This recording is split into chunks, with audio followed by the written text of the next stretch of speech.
Hello, wherever and whenever you are, and welcome back to Prismere, the domain of delight in the Feywild, fractured and torn asunder by an evil coven of witches and hags called the Hourglass Coven. Unfortunately, not the only hags in Prismere, as we had a run-in last week with another one who would cause just as much trouble. But, before we jump into all of that, a massive hello and welcome to everyone who's joining us already. Thank you so much for choosing to spend your time with us on our adventures. It's always a pleasure, wherever and whenever you are. Thank you to everyone over there in chat and everyone in the VOD squad as well. Thank you so much for joining us when you are able. If you too would like to head over to the YouTube channel and give it a follow so that you can catch up with any VODs or previous campaigns or anything going on over there, there is the link along with our Twitter and Instagram as well. Places to get news about what's happening in QuestJunkiesUK and the Wakiverse in general. But the best place to get all of that information before anywhere else is, of course, our followers Discord. If you're not already, consider giving us a follow. If you have that lovely Amazon Prime free subscription going spare, give it a perhaps give us a subscription as well and help keep all the lights on and all the adventurers adventuring as we continue throughout the Wakiverse in our various endeavors to keep it from going tits up. Now, as the phrase goes, I just want Arafor Tan to just hobble into a room full of deities and celestials. Yeah. It's we need a new band of adventurers. It's all going to go tits up. And then the celestials spoke thus. We must not let it go tits up. Indeed, Arafor, it must not go tits up. That would be very, very bad. Wow. Beautiful. Thank you. Oh, I love it. Oh, I'm crying. Should I quit while I'm ahead? Not even. Thank you, everyone. It's been a while. No. So anyway, yes. Also, a massive thank you to someone I do not get to say thank you enough to, but should just do it more and more, as much as I possibly can, as Charlie well knows. The fabulous Dan Karn. Look at that handsome bastard. Look at him. Look at him in cartoon form. Gorgeous. That kind of doubles up nicely because look at that handsome bastard. Past gesture at Dan Karn, and then vicariously beyond that to Charlie DM as well. DM Charlie himself as well. Hey. Double whammy, 2 for the price of 1. And as yes, the fabulous Dan Karn, who is sponsoring us today with a giveaway of the fantastic supplements that we are using for this Fey adventure. If you are playing Wild Beyond the Witchlight, or dallying in the Fey, or just a fantastically wild and wonderful environment, then these encounters would work beautifully in your adventures, or as one-shots, or however you fancy playing with them. Really good writing, beautiful maps, original monsters and magical items. Definitely give it a look. Let me give you the link for their stuff if you are unfortunate and not able to be the lucky winner today. Actually, no, I changed it. I think I changed it to just Dan. I did, because I had it as frictionless before. I was just like, that's too long. let's go with the Dan part of that.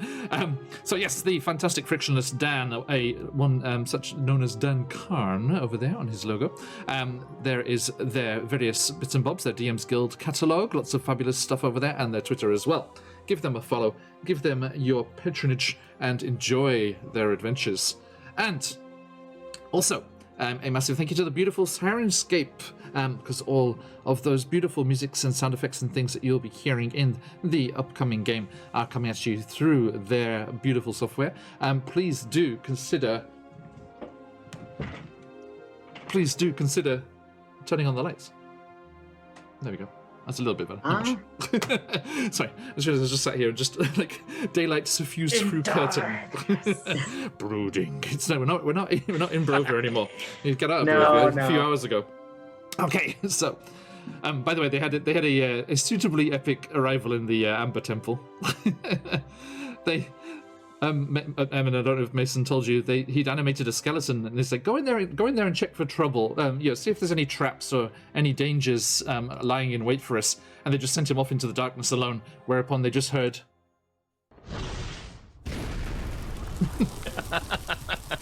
And a smoking Suspicious. skull came bouncing back out the stairway. God. Poor Thumb. Suspicious. Poor Thumb. He survived an encounter in a battle against Rahadin and zombies, and then was just sent to his doom. Oh, squeeze. Oh my god. I'm gonna have to talk to Mason about it. Rest in pieces, I believe. Now, and I mean, our new player was downed twice as they ran the gauntlet of the various fireballs that await you through the doorway. Yes, it is a famous Wow. location for a reason. Fun stuff, though. Meanwhile, Colby, your Barovian character is just like chilling, chillaxing back at Argonvost. It's like la la la. wonder how Esmeralda's doing. Anyway, that's not what we're doing today. We are here in the Feywild, so welcome in everybody as we jump in there. We do have other sources of music as well, not just Sirenscape. If you want to head over to those VODs on YouTube that I mentioned before, you can see all of the links to those fabulous channels, free to use in your projects and games as well. Now, let us do one final shout out. That is to the fabulous Evan Blair, who did this beautiful art for us. And also the fabulous Scarlett, who did the beautiful frames to match. It's you. It me. Okay, so yes, do check those wonderful people out as well. Fabulous artists doing fabulous stuff all the damn fabulous time. Now, as we are done with all of... There's the man himself, Frictionless Dan. Thank you for your support, sir. Hold Welcome up. on, Dan. Aren't you running a one-shot, Dan? You're supposed to be running a one-shot. Artie? Uh-oh. Uh-oh. I'll I'll be back later, Phoenix. I gotta talk to my DMs. Did you TPK like in the 5 minutes or something? Ooh. ちょっとやばい no, っすね。 awesome. I can't wait to hear. I can't wait to hear. Yeah. Otsukaresama, as the Draconians like to say. Right, お okay, 疲れ so 様です。 those thank yous aside, let us dive right into tonight's session of Wild Beyond the Witchlight.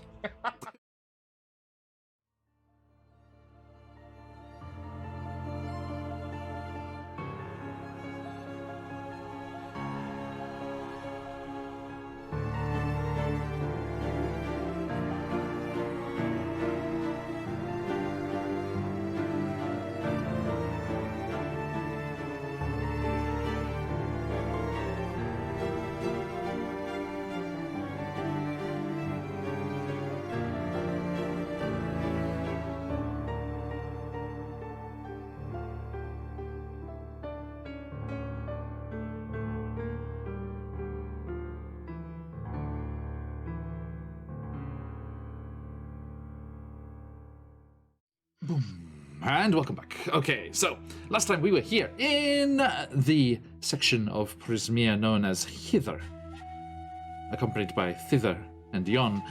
We had a rather busy session, lots of things going on, as our adventurers accepted a tall elderly satyr's invitation to come in for tea and soup into their cluttered cottage.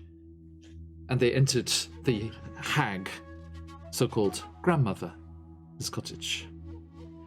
They bargained with her, trying to return the material goods of the people of Mudchuckle. And they agreed to leave Sir Tolliver, the fairy dragon knight, here on a spy mission for the Summer Queen in his magical silver cage with her. And they also agreed to deliver a letter to a minotaur named Ignatius in the city of Evermeet, which requires them to escape the mists that are surrounding Prismere and closing off the boundaries within a month of that day. Or within 30 days of that day, same thing. They also agreed to keep grandmother's existence and presence here in Hither a secret from the hag of the Hourglass Coven, Bavlorna, who is in charge of the region. There is no love to be lost between hags. In return, she promised to return the belongings to the people of Mudchuckle. And that was it, right? There was nothing else. Yeah. Yeah, that was everything. Sounds good. Yeah, Thanks right? for the recap. You're welcome. They promised to do this, and if they fail to do so, grandmother threatened that she would make all of the forest surrounding Mudchuckle bleed, and from that blood would rise the vicious fey spirits known as Redcaps, and they would lay waste to the village of Mudchuckle. So, tick-tock, tick-tock. All of the belongings and furniture of the people, the various Eladrin of Mudchuckle, were animated with some non-stricken. I guess it's too old to be copyrighted anymore. Disney music. I guess it's not Disney music, is it? As the Sorcerer's Apprentice played, and all of the furniture started to animate and process through the forest back to the village. Our adventurers rode upon the furniture, expecting a hero's welcome as they arrived in the village there. Instead, and Colby and Charlie, I had a fun idea, if you'll indulge me a little in a minor retcon here. At first, the Eladrin of Mudchuckle were delighted. Their belongings, their furniture was coming back. But those happy faces turned to despair and screams and panic as the furniture processed through the town, back to the outskirts of the other side, and proceeded to trample all of the crops and destroy all of... Right, that's much better, right? All of the vegetables. It's so much worse. I love it. Yes. And they tried to stop them, and the adventurers tried to get off this ride. I don't want to ride it anymore. But yes, the animated furniture and belongings of the people destroyed their bountiful crops, as our adventurers had forgotten to add that piece into the bargain. And the poor Eladrin of Mudchuckle were left with their material possessions, but without food, having to start again from scratch. And there's the proverbial salt in the proverbial wound. Thanks. Okay. As the dejected adventurers were dejectedly asked to leave, they continued on their journey, top right. Dejectedly. Dejectedly, also dejectedly. Dejectedly ejected from said town. Dejectedly ejected, yes indeed. And they continued through the forest, passing a wide open area with, just as the swamp waters had risen again, the wells discharging their foul, odorous swamp waters, one of the effects of Bavlorna taking over here. And as the waters rose, they came across an open area, like a small pool, which is on the map there, which they believe to be what remains of the gnomish town of Hillock Bottom that they had heard had disappeared into a sinkhole some time ago. Continuing top right, they followed the river, and they came across another stream bisecting their route, flowing from left to right across the region. And as they gazed into the waters, they were given visions. Visions of strange goings-on, people they didn't recognize, beheaded bullywug heads chatting away to each other on spikes. All sorts of bizarre visions were given to them as they glimpsed visions from Bavlorna's hideaway somewhere to the top left. We don't have cardinal directions here.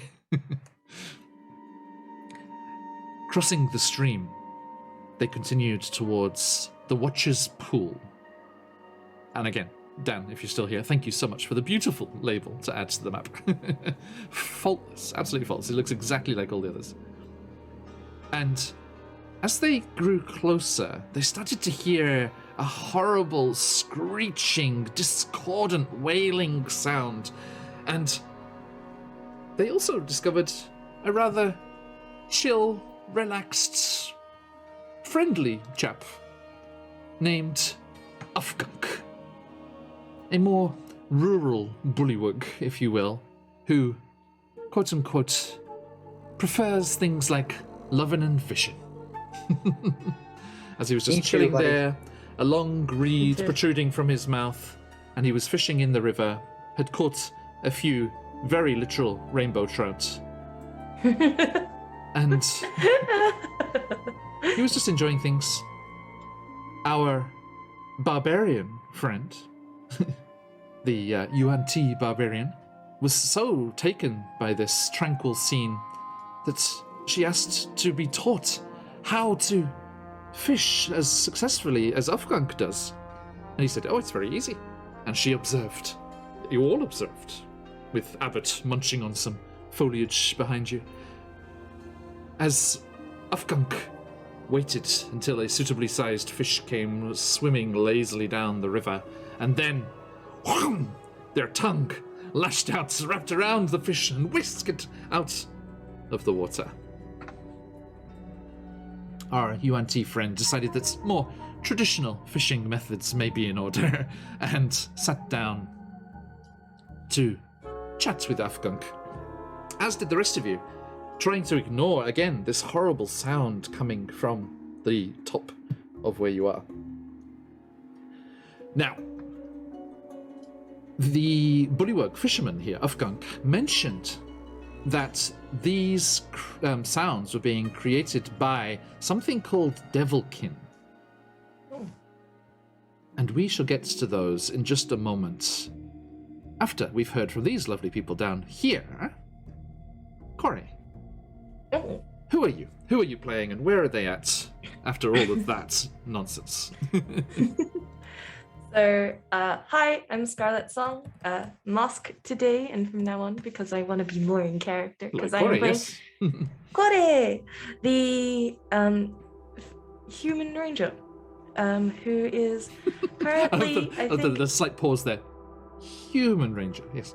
Yeah, no, human. I don't know what you're talking about. Human ranger, who is very casually observing the attempts at fishing, and probably just lazily, I think, pulls out a cat's tail from her hair and just kind of like dangles it over the water in solidarity with Daisha, just like attempting to fish, just still trying to act cool about it, but instead she's kind of listening to the sounds, being like, oh dear, of course. Indeed, indeed. Okay, thank you. Perhaps, sorry. Perhaps the blooms in her hair, aside from the cat's tail, might be leaning towards something more like hydrangea, because she's not quite as satisfied with the conclusions with what's just happened. How about it's like a little, there's a kind of weeping willow sense, dipping into the water. Oh, it's not so flowery, I suppose. Okay. Thank you so much. I'm sorry, just before we moved on to our fairy rogue friend here, sorry, Dan, give me a correction there. Spec 7360 over on Discord was the creator of the beautiful Watchers Pool banner, it seems. Thank you for that, Dan. Fantastic, fantastic work. If I quickly scroll on the map for you here, you can see how it's exactly the same. So there's the Brigand's Tollway one there, which is the original one that came with the map. Shout out to Stacey Allen. I think it's Stacey Allen who did the maps for this. Beautiful stuff.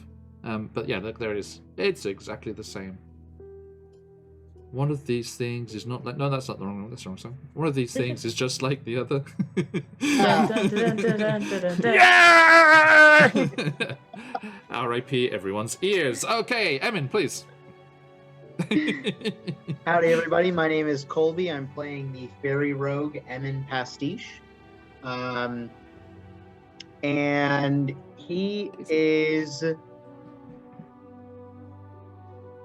really not bothered. He is kind of excited for every move forward that the group makes. Not really caring much about, what is left behind. And would you like to fill in the couple of gaps I left in the intro there, Emin? What happened with you in Grandmother's Cottage? So in Grandmother's Cottage, Emin made a little side deal. And Scarlet's eyes. Oh no! Oh no! Why do you people keep making deals with hags? Like, why? Why is this a consistent habit with this group to make promises in the Feywild? He, feeling a little inadequate combat-wise, traded a little bit of his vitality in the form of 1 point of constitution I was very happy with myself for the word jig that we did there, because you were saying I want to be better in combat, and she twisted it as like you want to hit harder, so that because like removing your constitution arguably makes you worse in combat. But yes, she managed to twist the words around a bit there. Her wording was shout very out to specific. shout out to CZRPG for some of the fun ideas, and you lost some constitution, but Gained a very nice rapier in exchange. Indeed. Which, as written in the fabulous CGRPG module, was supposed to be the reward for successfully dealing with the hag, but that wasn't going to happen. So, No. So I'm glad the sword got to make an appearance in another way. Okay, and last but not least, but reduced in camera size. Finally, thank you. You have the perfect. Yeah. No longer a big old thumb. Hi, I'm DM Charlie. Hi, I'm DM Charlie. I play Willie Grimm, Human Fey Warlock. I'm very annoyed with the entire shenanigans going on in the Feywild. I have made a profligate amount of promises, willy-nilly, walking around and promising things that I don't know whether or not I can deliver. Having learned my lesson with the events in Mudchuckle, I have made one final promise, and that is to kill every single one of the hags that befouls this land of Prismia. Thank you very much for your attention. You're welcome. Okay, thank you. So, speaking of Willie, his vision in the stream of visions that you came across there was of Bullywugs, and Ufgunk is a Bullywug, who apparently was originally of the Soggy Court. Yes. So you see Daisha, your Yuan-Ti barbarian friend, whilst watching Ufgunk here, she turns to some of the strange, kind of reeds that grow here in the Feywild. Just beautiful multicolored things, each stalk a different color, and like thicker and more, taller than other, material plane kind of bulrushes and the like. And she pulls out a dagger and cuts one, and she starts whittling away at something, while she's just kind of absentmindedly watching Ufgunk and dangling a foot in the water. And yes, so the scene is yours, my friends. What would you like to do? For the sake of our ears and everything, I decided to leave out the screaming Devilkin in Sirenscape over and over again. It is happening all the time. oh, that's what I was saying. I was going to come to that, didn't I? Corey, please, could you give me a survival check? And Emin, give me a history check. I should do the survival check as soon as my thing wants to do its thing. Does it, though? That would be a 16. A 16? Okay. Emin, how'd you go? Yes.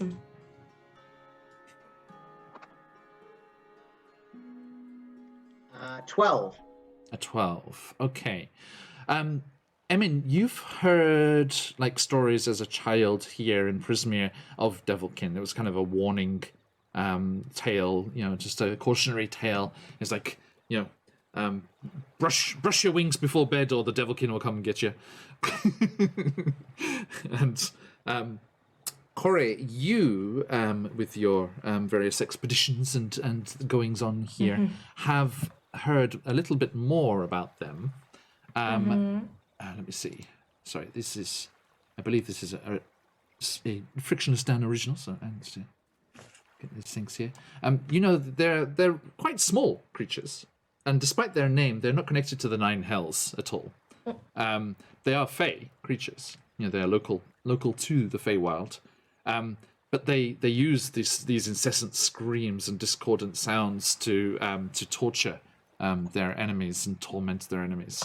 That's their main way of dealing with those they wish to cause grievances to, and they relish discordant sounds. They love discordant sounds, and they hate harmony. On the flip side of that, Just like, I think Corey just hums a little bit to herself, just like, And listens and sees Yeah. if anything checks it. And actually, as you do, they're still a bit far away at the moment. They seem to be off towards the top of where you are, towards the Watcher's Pool is where you can hear them. But you do realize that, Ufgunk is also humming a harmonious tune to himself as he fishes. I think I join that tune. Nice. I think I join in and try to harmonize a little bit. Just like, Give me a performance check. yeah, let's stuff this up. Woo! It's a 10. Okay. You have an inspiration crystal. If this is the time to use it, I'm not sure. Nah. You're good. Nah, you're good. I don't mind if Cora is not the best Yeah. at humming. I mean, and- she I probably mean- there's a croak hum coming from Ufk, right? Yes, yeah, it's like a sonorous kind of like. How to harmonize. It's like throat pouches, like. By the way, I'm sorry, Corey. I should show you Ufgunk because they're fabulous. They are. They are. I feel like everyone we've met here has been absolutely fabulous in some form or another. Here he is. Hello.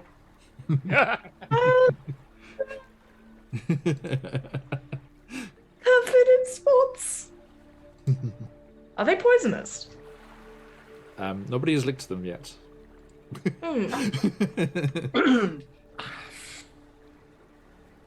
So, sorry, Willie, returning to you. Oh, no worries. Willie will finish sketching into his notebook, and then we'll replace it in his pocket, and we'll approach the riverbank where Ufgunk and Daisha are fishing. Ufgunk, do you mind if I ask you a question? You are a member of the Zoggy Court, yeah? Or were? Did you not mention at one point? I was once residing there, but I don't associate with all of those politics. There's so much. I am curious. I do not know much about Bolivug society, and in particular, your laws and your punishment. We do have a goal of eventually going and seeing the Sogi Court, and I would be so afraid of accidentally violating some rules. What are some punishments if I were to say break a law inadvertently? Nothing so desperate as capital punishment or like beheading as they do in some kingdoms. Trying to lead him into, hey, I had a dream about all of your people. Just casually without heads. Oh, sorry, with heads, but only heads. Right. His large, like almost luminous eyes just regard you, and he's just like, sorry, down in chat. He's just like,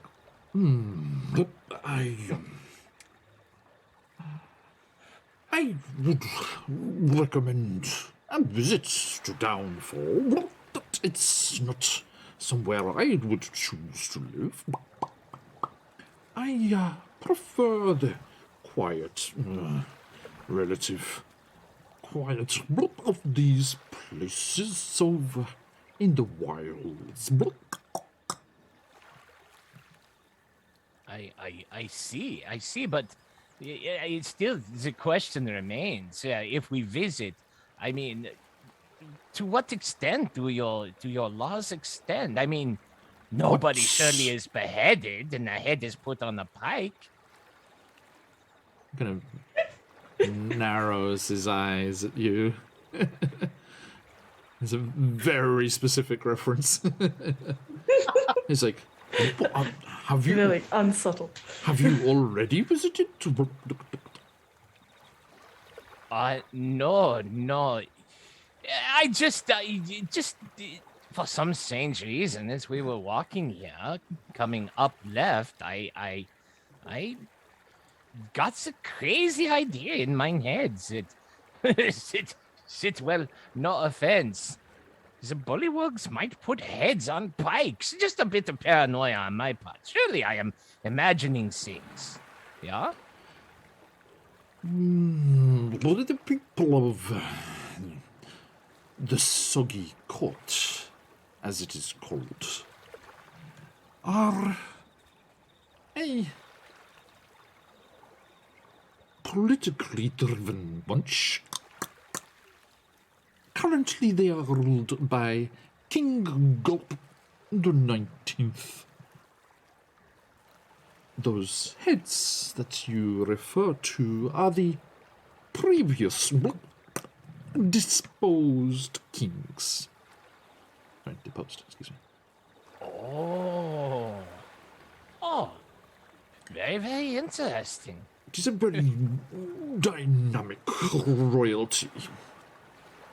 I want to say Emin would probably have been like skipping stones on the lake. Yeah, just at the river. You're at the river at this point, but it's wide. It's wide enough that you could be doing that as well. Yeah. And like hearing that comment about the heads being like the previous, like heads of the court. I think he would stop like mid throw and be like, "Huh? Really?" Yes.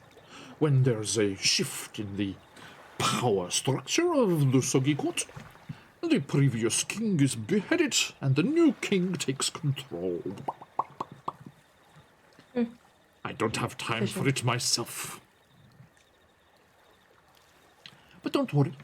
They are very tolerant of outsiders, and they are too preoccupied with their own courtly machinations and pomp and ceremony. Not the life for you, then. Oh, I like it out here, in the nature, and what was once nice and quiet, but now it is a little screechy. Yes. Of course, there is those that aren't too busy strutting about doing their courtly things, but they are preoccupied with the construction of their admittedly impressive swamp gas balloons.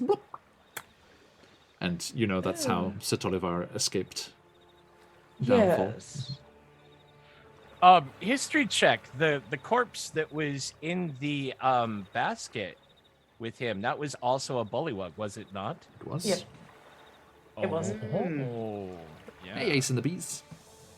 Welcome. All right, that's so definitely. So then there are definitely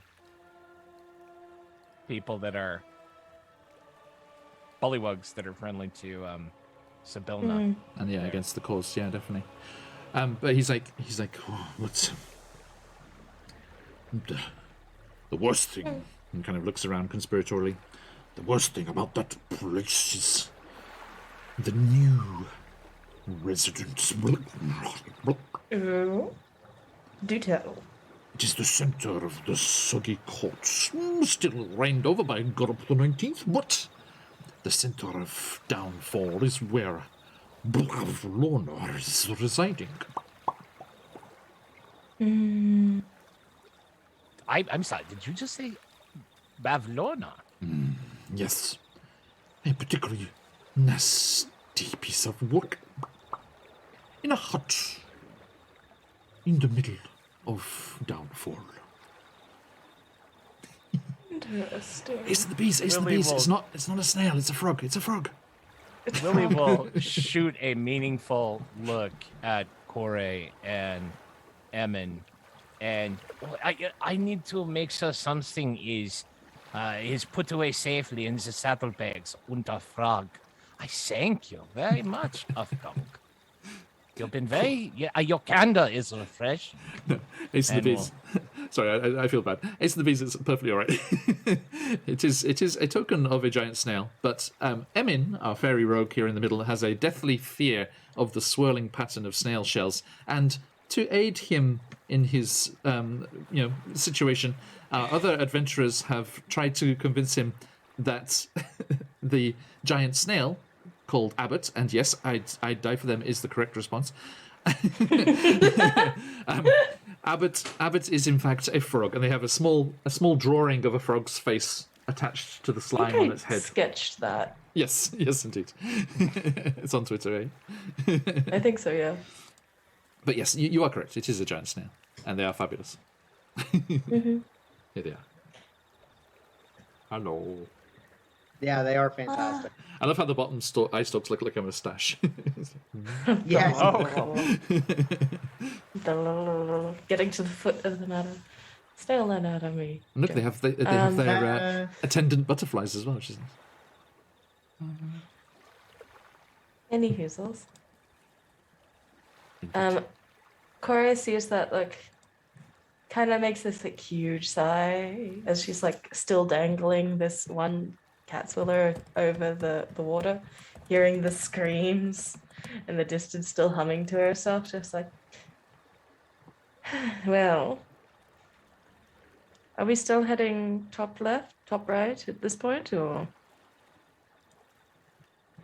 we're getting distracted? We do have deliveries to make. I do think that we must continue on our course and find this watcher and see to delivering this letter to Evermeet to this Minotaur. But it is good to know where Bavlorna is living. And it is just interesting. I mean, are you wanting to fish longer, or do you think we can continue? I can't fish. Oh. She's just like, oh, no, I can't fish. I don't tend to eat much meat, honestly. Oh, so you have never done the angling for the pleasure, catch and release? She like looks sideways. I wouldn't say that, but that's a different sort. And she like stands up and heads to the snail. I don't know what color the flowers are right now, but they're a color. Very A virulent lilac. Down. Yeah. Willie is just hanging around Abbott, obviously impatient to be on his way. He feels a very heavy onus and impetus to be about their business. Well, is Daisha coming, or is she very distracted? Oh no, if you start to leave, she stands up and she walks over to thank you for the follow, Ace and the Beast. She walks over to Abbott, we have new canon thanks to Ace and the V's here. The lower eye stalks are holding the paper in place, the frog picture. Pure. I just pictured like the slime just adhering it. Oh yeah. Also good, but I think that would ruin the picture at one point. Probably. It would, which is why it's funny. But yes, so you start to make your way topwards again, following the river, which has now become revealed once more as the waters reduce down, and the watery sounds that we hear are not the swamp; they are the river flowing by, and the edge of the lake. As you approach the Watcher's pool, that horrible, screeching, discordant, discomforting sound gets louder and louder. And you wouldn't. Sorry. Just very much just like, does anybody know how to play an instrument? Ooh, hold on. One of you does, and she's not here. Which is why I preempted this. As you say that, Corey, you hear a delicate, lilting melody and turn, and you see Daisha is playing a reed flute. Oh, Known I like you. as a thalar. Ooh, lovely. Which I did have to Google. I was like, what the hell is that? And luckily, it is a simple reed flute. I was like, we're surrounded by reeds. Perfect. Convenient. Indeed. I like it. And I do love that it's the barbarian is the musician in the group. Yeah, no. Corey just starts humming along, being like, This will hopefully not deter some anger or increase it in size. Do you think if Daisha plays it too well, she charms herself? I kind of hope so. I kind of want it to be a thing. She feels this urge to jump in a basket and then come up writhing. Wiggle, wiggle, wiggle, wiggle, wiggle. Okay, anyway, yes. So you hear a lovely, harmonious, trilling melody from Daisha's reed flute. Lovely. Cheers, Ace.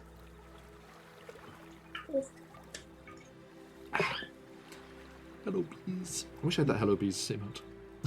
Hello, bees. Hello, bees. I have that top. Are the screeching? Do they seem to be drawing any closer? Are we moving Yes. closer to them? Okay, Indeed. obviously so. As the music rises in a crescendo for some reason. Calm down, calm down. So yes, as you make your way topwards, you emerge from the trees, and before you Dun, dun, dun. is a large body of water. Its waves lapping gently against the shore, and the cacophony of screams, I'm afraid, grows louder up ahead as you approach the shoreline of this large lake. If not for the discord, the landscape would be serene, with lush grass, crystalline water, and pinpricks of fireflies noticeable even in the sunshine. Brightly coloured, elongated stones form a path towards the centre of the lake, where a large rock formation rises above the water.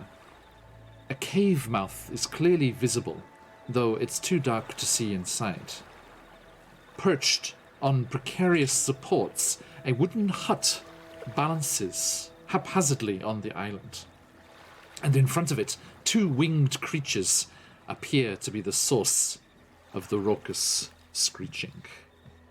And I shall bring you over to our beautiful frictionless Dan map. Dun dun dun. Boop. I mean, dan dan dan. Show me the screaming. Ooh. Show me the Oh. screaming. Oh, So here you are. On the Oh, bottom I love these a steps. xylophone set. Is it a xylophone? It looks like a xylophone. I was very specific. It is a series of coloured rocks. I don't know what you're talking about. And might I say, kudos to This is Frictionless beautiful. Dan Khan, our wonderful author for this lovely supplement here. Included in the supplement, if you are the lucky winner today, is a link to an online xylophone that you can play. But So cool. you won't be able to hear it, unfortunately. No. I can't. It's not in Sirenscape. And I do not have one right here. Regrettably. But that was a very nice inclusion, Dan. Well done. I like that a lot. Sasiga. Speaking of Discord, yes, indeed. Yes, I'll in Twitch Whispers later. Ace and the Beast. Oh, good luck for that. Okay, so yes, sorry, people at home, you cannot see the full extent of this beautiful map. Let us zoom out a bit, It's so nice. isn't it? It's very nice. Yeah. So pretty. I recognize that grass brush because I use that grass brush very regularly. Nice. Yeah, I love that they have brushes for like trees and things like that. It's so cool. Saves you so much time. Okay, so everyone, you can see here, everyone is down on the bottom shore of the lake. And if we move a little further up the shoreline, here is the I island. just got this. Stones. I just got this. Mhm. I got this ridiculous urge to try and jump and start playing Under the Sea from The Little Mermaid. Just like do do do do do do do do do. Except it's arrows. So, let me. I mean, I shouldn't. Unfortunately, I can't indulge all of you with the beautiful sounds of the musical rocks, but I can do it for people at home. So, let me quickly grab that for you. And it's even the same color. Thank you, Dan. That helps a lot. Okay. Genius. Absolute Genius. genius. Indeed. You're the best, Dan. goes down to... Okay, thank you. Oh, it's even written on there as well. Nice. Okay, so there is this horrible screeching, discordant sound, and Corey, you would know that they are purposefully singing off key. With your knowledge of these creatures, The brats are doing it on purpose. they are. So, what would you like to do? Inform the party that the brats are doing it on purpose. Noted. And then being like, but they do hate when things are in time and on key.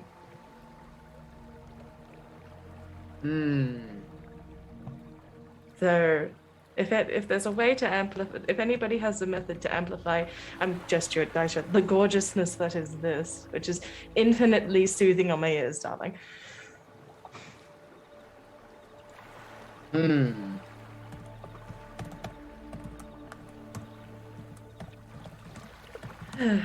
would be welcome.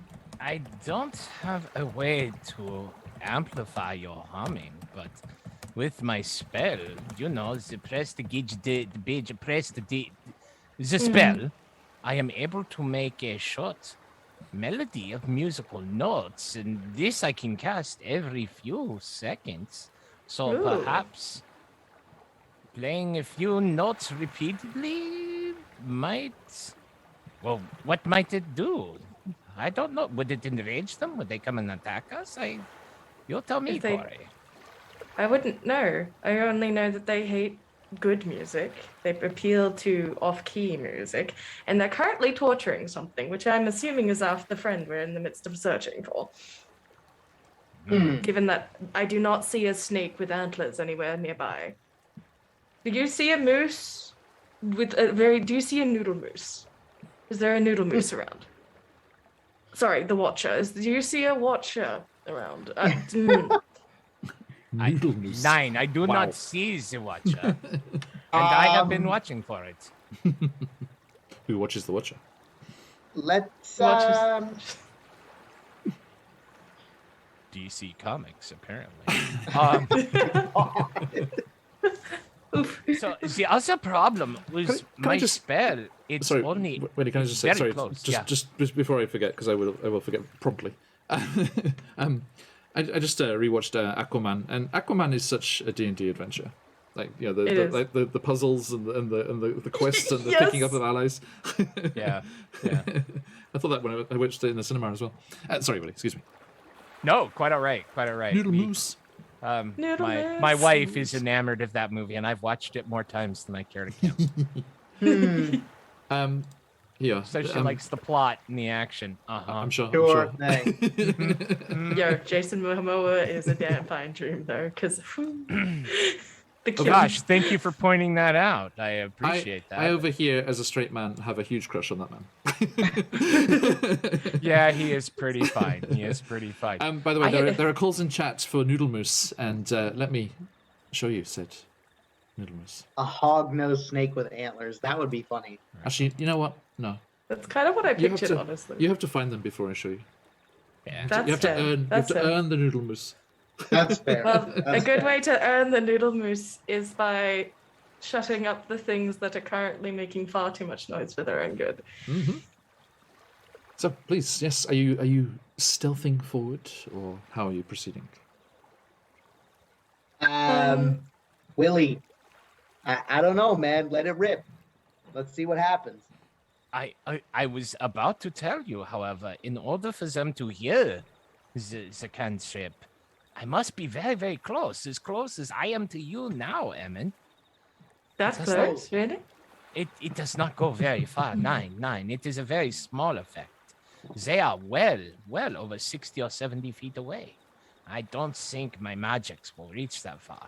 I would have to get almost next to them, like it's the end, the end of those rainbow-colored rocks out there. Oh yes, they are rather nice. Yeah, no, I've been perhaps. They're currently screaming at someone. They also tend to like things that are not in tune. If you'd like to scream back, I'm sure that you'd make friends very quickly. That's not a dig. That's just generally a statement. Like, I could scream, then do the same thing if you'd like. I am sinking with Yusri und Abitia. That is all the friends I need here for a while. That's fair. Given the current attempts to make friendly with some of the folk. Yeah. It's all right. Attempts are attempts. Has You can already try. started to walk away. Not fly, walk along the shore stealthily. Okay. Oh. Okay, I guess we're Please. stealthing. Are you going Sneak together, just- or are you letting Emin go ahead? Just to I'm get a gonna little let- closer. I'm gonna let Emin go ahead by about 15 feet before I start trailing. Okay. That seems reasonable.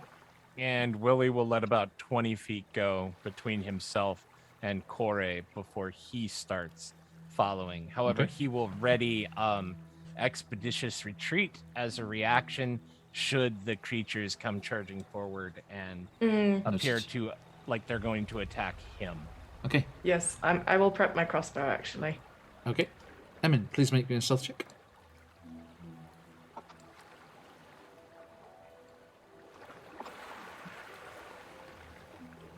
A 23. Nice. You managed to move through the lush grasses and reeds of the shoreline, and the creatures seem preoccupied with their discordant melody and do not look towards your approach. So please feel free to move up the left side there. Sneaky little rabbit. Kore, your turn. I do the big stealth. Watch this go horribly wrong. Oh, actually, no, not at all. 21. Okay. Yeah, you too. Also seemingly unnoticed. The hair changes into surrounding foliage.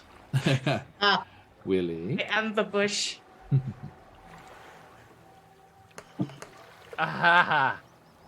Willie rolls a 5 for his stealth check. For a total of?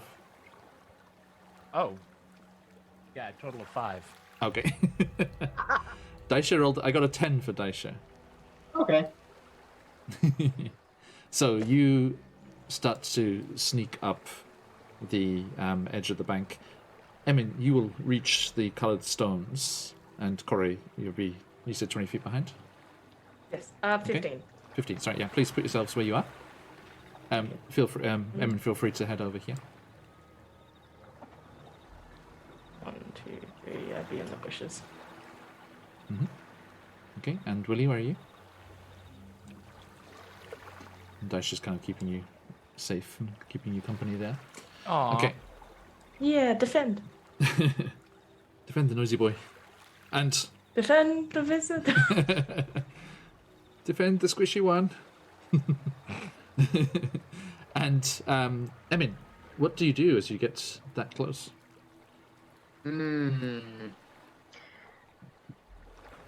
I think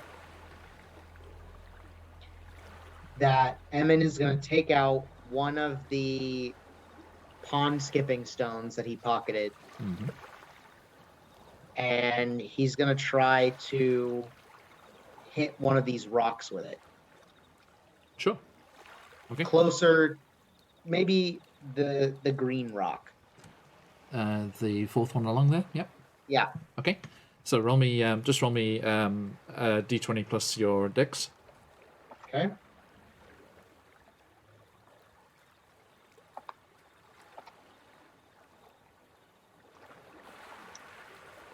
$23. Okay. Yes. So the stone goes skip, skip, skip. Which people at home heard, but you didn't. Can you give us a replica? Bling. You hear Willie? You hear Daisha whisper, "Ooh, an F."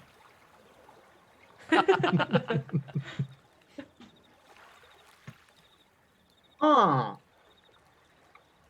How did the devilkin react? Did that come through okay, Ace? That They- sounds like a glockenspiel. They look around, but Emin, they don't look at you. Corey, they don't look at you. but they do look past you, and as you look over your shoulder, you see Willie's just standing upright in the reeds. He's like, and so, Daisha, what I will do when I get close enough is I should...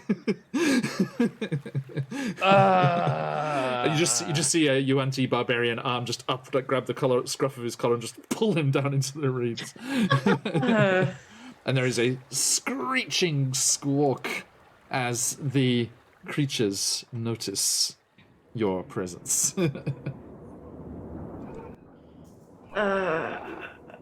Do they move in, or like, are we rolling initiative yet? Or I think we need to, yes. okay. Yes. For those who prepped things, are we still hidden? The stealth check stands, yeah. Not 20. Noise. Nice. How we Oh, got you Daisha? too? I also rolled a nat 20. Coolio, Wow. Coolio. Yeah. Clearly, for the pure xylophone music of joy, we need a win. How do I... There we go. Okay, so yeah, Corey and Willie, you want to put your things in the turn order? Yeah, absolutely. And by the way, just in case I don't get the chance to do this later. Sorry, I just went... That's a good message in chat. I Billy am wasn't sisters! stealthy, but he was ready. Yes. Okay, so everyone in there? Okay, thank you. And our little devilkin buddies here. Screaming devilkin. What is your thing? Okay, there. Another natural 20. Hooray! No. Also, sorry, Iwaki Sensei. I have just realized that Fae are my favorite enemy, which means every time I'm supposed to be recalling information, I should have had advantage on those checks. Noted. We shall I remember totally that forgot. going forward. No worries. No problem at all. Okay, so yeah, as the two Devil King kind of like angrily squawk and rise up into the air, their wings flapping, and this discordant sound. You know, sorry, I've co-opted a gargoyle fight on Sirenscape for this, which does I think does the work. Does the work? Yep. You are first, Corey. What do you do? Well, I see that the jig is very much up and outside of bushes and now back down in bushes. And I just fire. Okay. I'd like to clip one if I can in the wing. Okay. Ace and the Bees Frictionless Stand included a link to an online xylophone in the 24 in the to module. hit. A 24 to hit on the closest one? Yes. Sorry, left or right of those two? The right, please. Okay. My goal hits. is to Roll the damage, to drop please. it to the floor, if I can. 7 damage. Noted.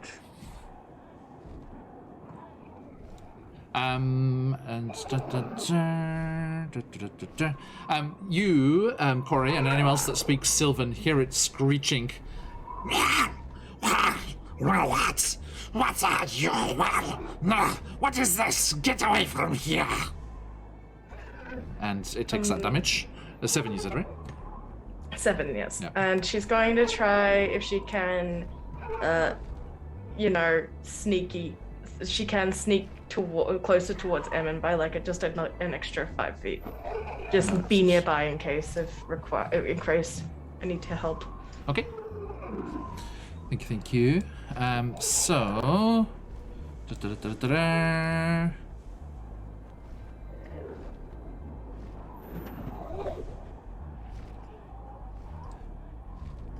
Okay. So yeah, you are heading in that direction. Mm-hmm. And are you hiding again? Do you have the bonus? I would. Can you No, bonus I action don't now? have the bonus action. okay. It's very much like I'm going closer in case I need to aid. Yes. Noted. Okay. Ace and the Beast just found the Dream Pie journal points.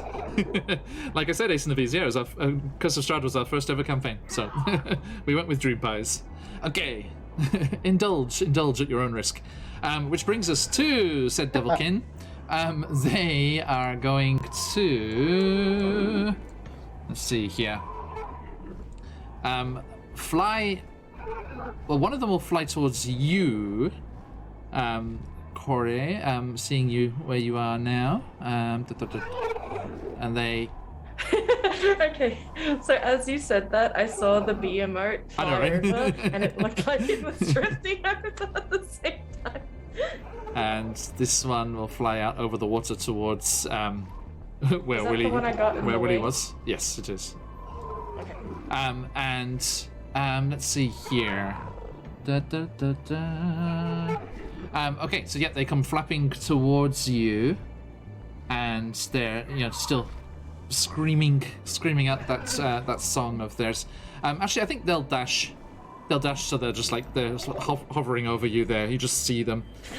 Dead Aussie Gamer, my friend. Yaha. How are you, mates? Welcome in, Raiders. Fantastic to see you all. I hope you had a fabulous session. Everyone who was here. Hey, Malik. Hey, Mac. Okay, so welcome in, everybody. I hope everyone had a fantastic time, and I know you would have if you were over at Dildozy Gamer's channel. And it is an absolute pleasure to see you all, everybody. We have an original Feywild encounter happening here in our Wild Beyond the Witchlight, as created by the fabulous Dan Karn, and we have a giveaway of that module. So everyone, please jump in and win your chance, or get your chance to win, I should say, the fantastic Frictionless Dan supplement for Feywild or other such adventures. Jump in there. Thanks, Dag. Hope you're doing well. Good to see you, my friend. Everyone, if you are not already, bizarrely, please head on over to Dead Aussie Gamer and give them a follow, because it is the correct and proper thing to do for your Twitch enjoyment. Boom. It's the right thing. Yes, indeed. It's It is the right right thing to do. Welcome in, Dag. I hope you're doing well, mate. How goes the let's troll Robert Hartley fund? If it's going very well, my friend. All right. Welcome in, everybody. Okay, hope you're doing well.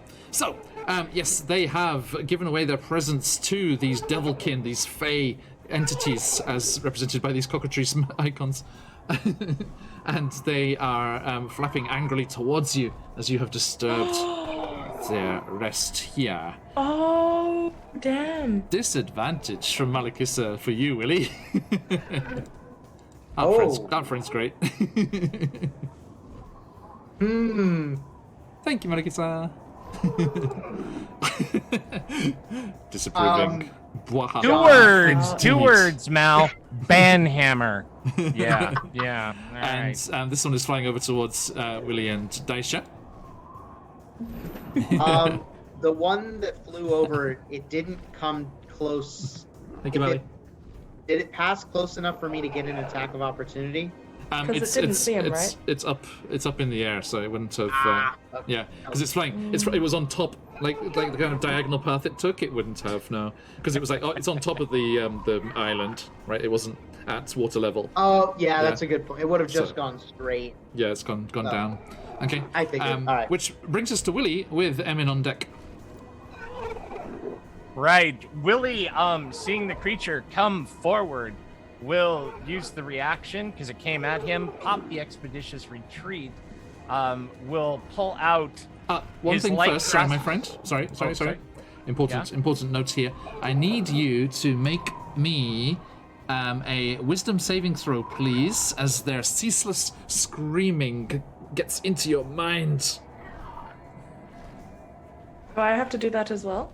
On your turn. Do you want me to roll it at disadvantage? I rolled a 12. I didn't want you to roll a disadvantage. Yes, thank you, Monica.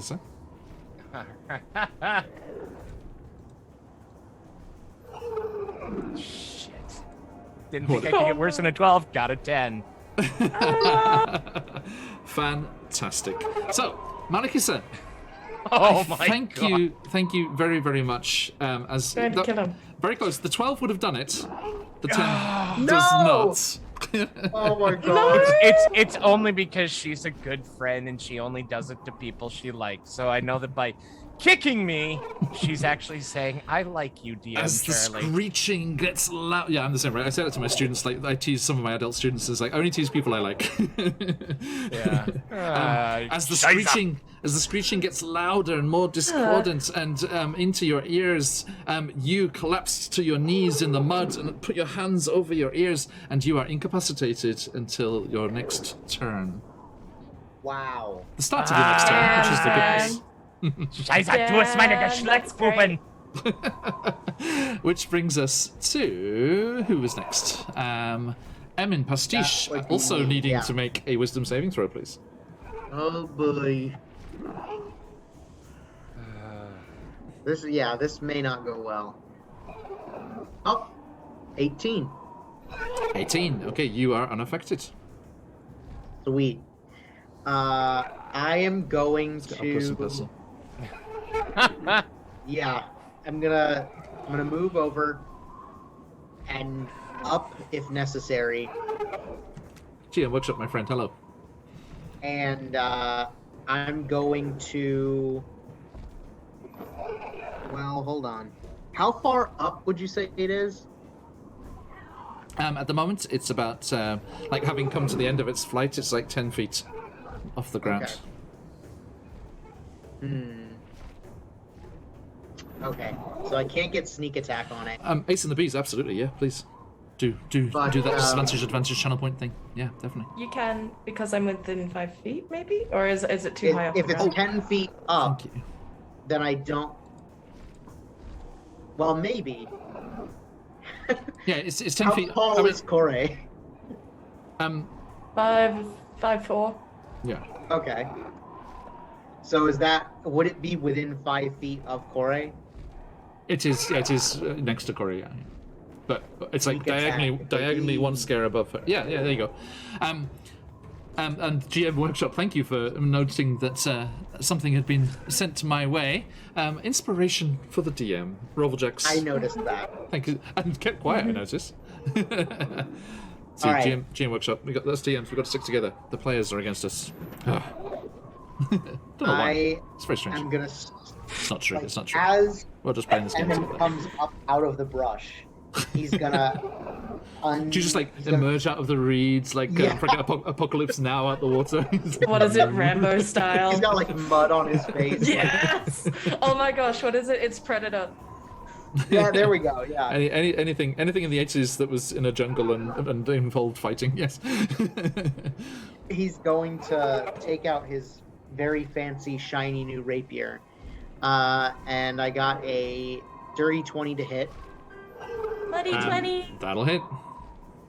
And let's go with the very good max damage roll plus the sneak attack. For a total of 17. 17! Wow. Okay, with that massive hit, this Devilkin is on its last legs. Wow. Come on, guys, you're level 1, right? We're level 2. You Oh, gave yeah. us a level. I did, didn't I? How nice of me. We're so. Oh man. Level 2 Ace in the Beast. Apparently. I don't know what I was thinking. Excuse me, haven't Robblejax, even what the fuck is this 21-sided die? What?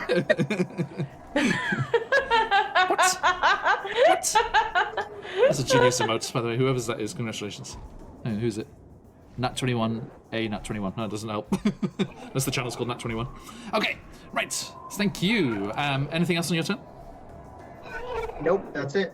You just like, you saw nothing, and like bonus action hide again. Cha-ching. All right. That's cool, Ace in the Beast. Now, Daisha also emerges from the reeds next to you, Willie, as you fall down. The horrible sound. Oh, she does need to make her save, though. Come on, Daisha, you can do this. Wisdom saving throw. You can do it. Go, Daisha, go. Willie, you are joined on the ground. As Daisha, I got 7, sorry. as she just collapses to the ground. She's like, no, it's so horrible. You suck. And this horrible creature is screeching and squawking above you. Corey, I would also like you to make a wisdom saving throw. Is it my turn? It is your turn. I would like to use my inspiration, please. You rolled once and it was horrible. It wasn't. I'm not going to tell you the number, but it's not good. Okay, please feel free to use your inspiration. Damn it! It was better the first time. Wow. That's a 10. That's a 10? 9. Oh, 9. Okay. Oh, wait, Oh do my I take God. the second result or the first result? Yeah, you have to stick with the second roll, I'm afraid. It is a 9. Corey, also confronted with this hideous screeching, falls to their knees, trying to hold onto their ears for the horrible sound, which brings us Someone please shut them up. to the Devil Kid's turn. And as these two are screeching and squawking, Emin, the others are all incapacitated, but you see another blearily eyed, rather sleepily looking, clamber its way out from the interior of the hut and flap into the air above the rock Oh my god. as a third emerges Sure. and comes flying towards you because you're closest, but it has to dash to get there. Sure. Of course it does. Hello. Of course. Just cash. Hello. Hello. Sorry, discordantly. Hello. Has to be off key. Okay. And the other two will attack you two. Let me remind myself. Incapacitated. Does that give me advantage? It does. It should do, right? Sounds like it should. Incapacitated. Oh no, you just can't take actions or reactions. Oh. Okay, so it's not like prone or... Apparently. No. Which is nice. Yeah, there you go. Okay. Yeah. So yeah, they don't get advantage or anything, but they will attack. One is going to go for Emin. The other is going to go for Willie. Hello. With Naturally. as they lash out at you with their barbed tails. Oh dear. Emin, against you, I get 7. That missed. So yeah, you just dive into the bushes. Sorry, Charlie, get rid of that, would you? Yar. And the one going for you, Charlie, as you do the Lord's work.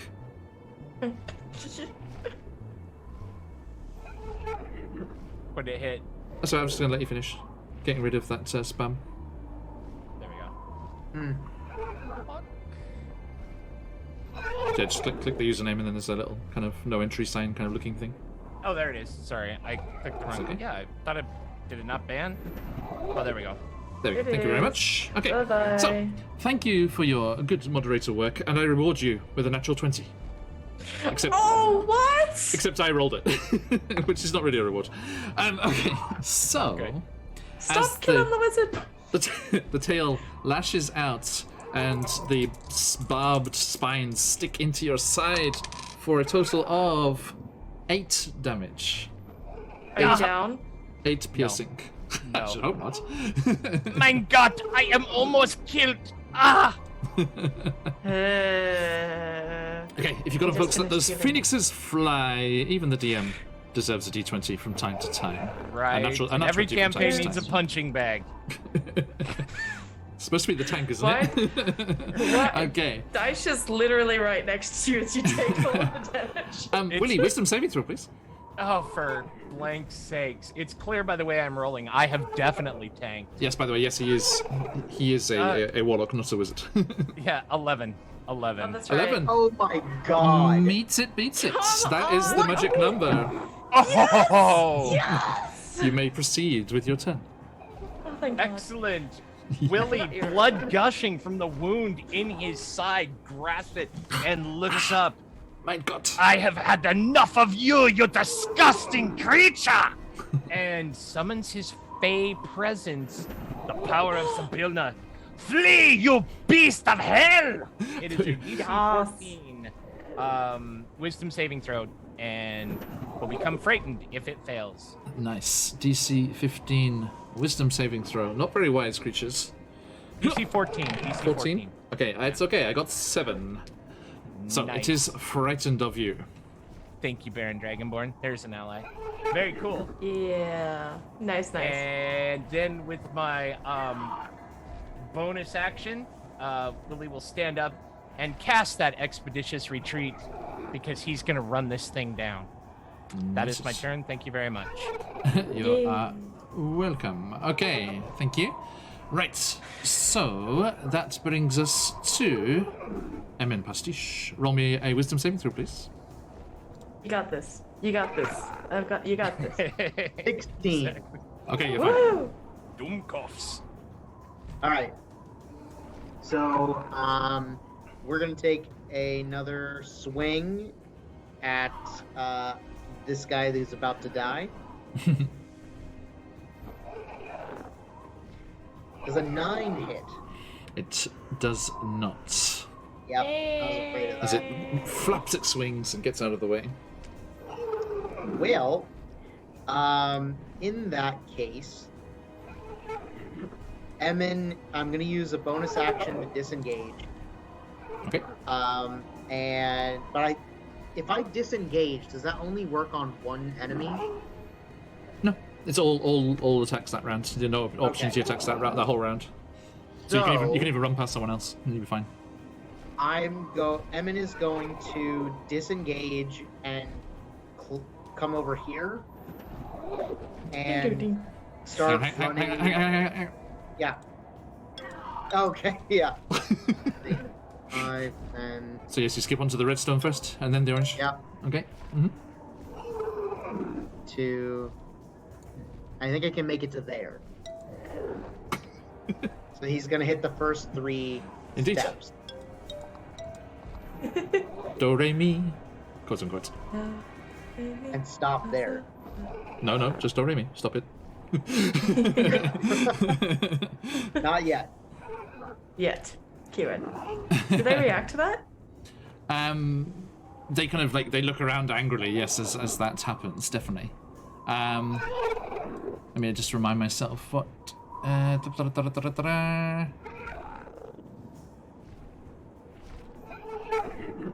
Ooh, okay, that's good.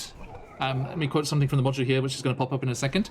If 3 or more notes are played in a single round of combat, the Screaming Devilkin make all attacks with disadvantage the following round. No kidding. So yeah, as you equip, Yes. so yes, Corey, they react very badly as Emin just goes Oh. bling bling bling across the first skipping stones there, and these musical sounds ring out, and they're like, you hear them speaking in Sylvan. Casted fairies, I shall munch on your bones. Finn doesn't understand Sylvan though, so he's hearing like Okay. hissing and squawking. Indeed. You don't understand Sylvan? Okay. I thought you were from... Quite. He didn't pay attention in class, or to his No. parents, or general surroundings. That's it.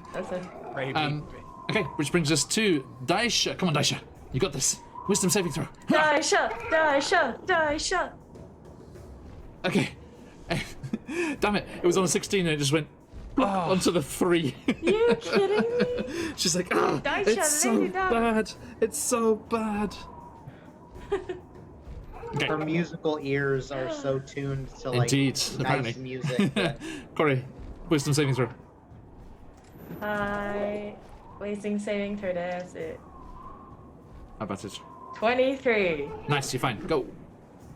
I look at the creature and I'm just like, oh yes, that's right, you don't have taste. And I shoot it directly in the face, please. Ow. Disadvantage at point blank range. It's fine. Oh, It's not fine, it's a 10. I'm afraid. Okay, yes, you just like swing up the crossbow, and it just writhing in the air, like discomforted by these horrible sounds that Emin is producing. It just like thrashing around, and the bolt just as it ducks out the way on one of these side swipes, the bolt just goes off into the air and disappears. I'm afraid. I just shrug and I'm like, that's her. Oh no, sorry, it does not disappear. It goes into the hut. Oh, thank you so much, Tamio. Thank you, Themio. Good to see you. I thought you weren't going to be joining us today. Is your daughter okay? Hope she's okay. I think I shout over my shoulder, "Whatever you're doing, Emin, do it again, but louder." You got it. Everyone has inspiration, by the way. Nice. Remember that. Thank you. Even little me. Okay, so the Devilkin are going to attack with disadvantage. So I get 2 d20s here. So the first one is going to go for you, Corey. That is 19 still. Yes, hits. Sorry, I got a 14 and a 19 on the dice. It's plus That's 5, fine. yes. Okay, so you take 2 piercing damage. As it Wait, just did we? whoops Did I around. take damage the last turn? Like last game, did I take damage? Because I should No. be at max, right? Okay. Or did I I don't take? think I just so. can't remember if we've taken damage since long rest. Because No, yeah, there was the long down. rest. You had the long rest in the pungent pleasure, and then Okay. yeah, so you should be fine. Yeah, there was no combat last So, time. in that case, I am down a bundle of hit points, and then I'm just gonna heal up to the thing that I'm supposed to be at. Okay, cool. Yeah, just Woe yeah, is put- me! I have been barbed by a tail. Yeah, as the twang of the crossbow goes off, it like looks around angrily. It's like, and you hear it in Sylvan. It's like, "Don't worry, I haven't forgotten you." And the tail and to- smacks into you. As I get smacked, I Mm-hmm. think like she replies in Sylvan, and it's just like, "Yes, I have noticed. You're very impolite as well as in tune." The other one is going to flap after you. Stop that infernal racket! You do not understand as it screeches at you. And a 14 to hit, Emin.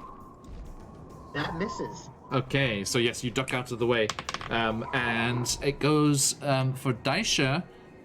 With its the one down there goes for Daisha. Also, It's frightened. It's frightened. It has to flee. no, it doesn't have to flee, but it can't. I think it has. Oh, can't move closer. That's yeah, it right. can't move closer. Yeah, it just can't go closer. It has, but and that also gives it disadvantage. So, same deal. 12. That's right, it's not turning. Yeah, it was only a 12 to hit, so Daisha's fine. She just like raises up her like armored arm, just like trying to like, you stop that infernal racket, or we'll leave you alone. And which brings us to Willie Grimm, wisdom saving throw, please. Speaking of infernal rackets. I think I will stick with the 17. That'll do it. Right on. Okay. My turn. Then Willie will take his light crossbow and. Oh, we're in melee. Disadvantage. That's meta. Doesn't matter. He doesn't understand. Yeah, he'll let fly. He will Okay. let fly because Have he a go. got it Yeah. in his hand. Disadvantage. Okay. Yeah. Well, I don't think I can get much lower than a 6. Unfortunately, yes. You shakily bring up the crossbow and let off, but it just goes wild and just goes off over the lake water, splooshing All right. distantly. Anything else? Bonus action, movement? No. Attack of No. opportunity would also have disadvantage. Oh, then in that case, I will use my expeditious retreat, and I will, run. So there's 15, 25, Not 30. Nice, 30, 35, 40. And we'll start jumping on the musical stones as well. Okay, you're just on the first one? Correct. Okay, thank you. And that brings us to Emin, wisdom saving throw, please.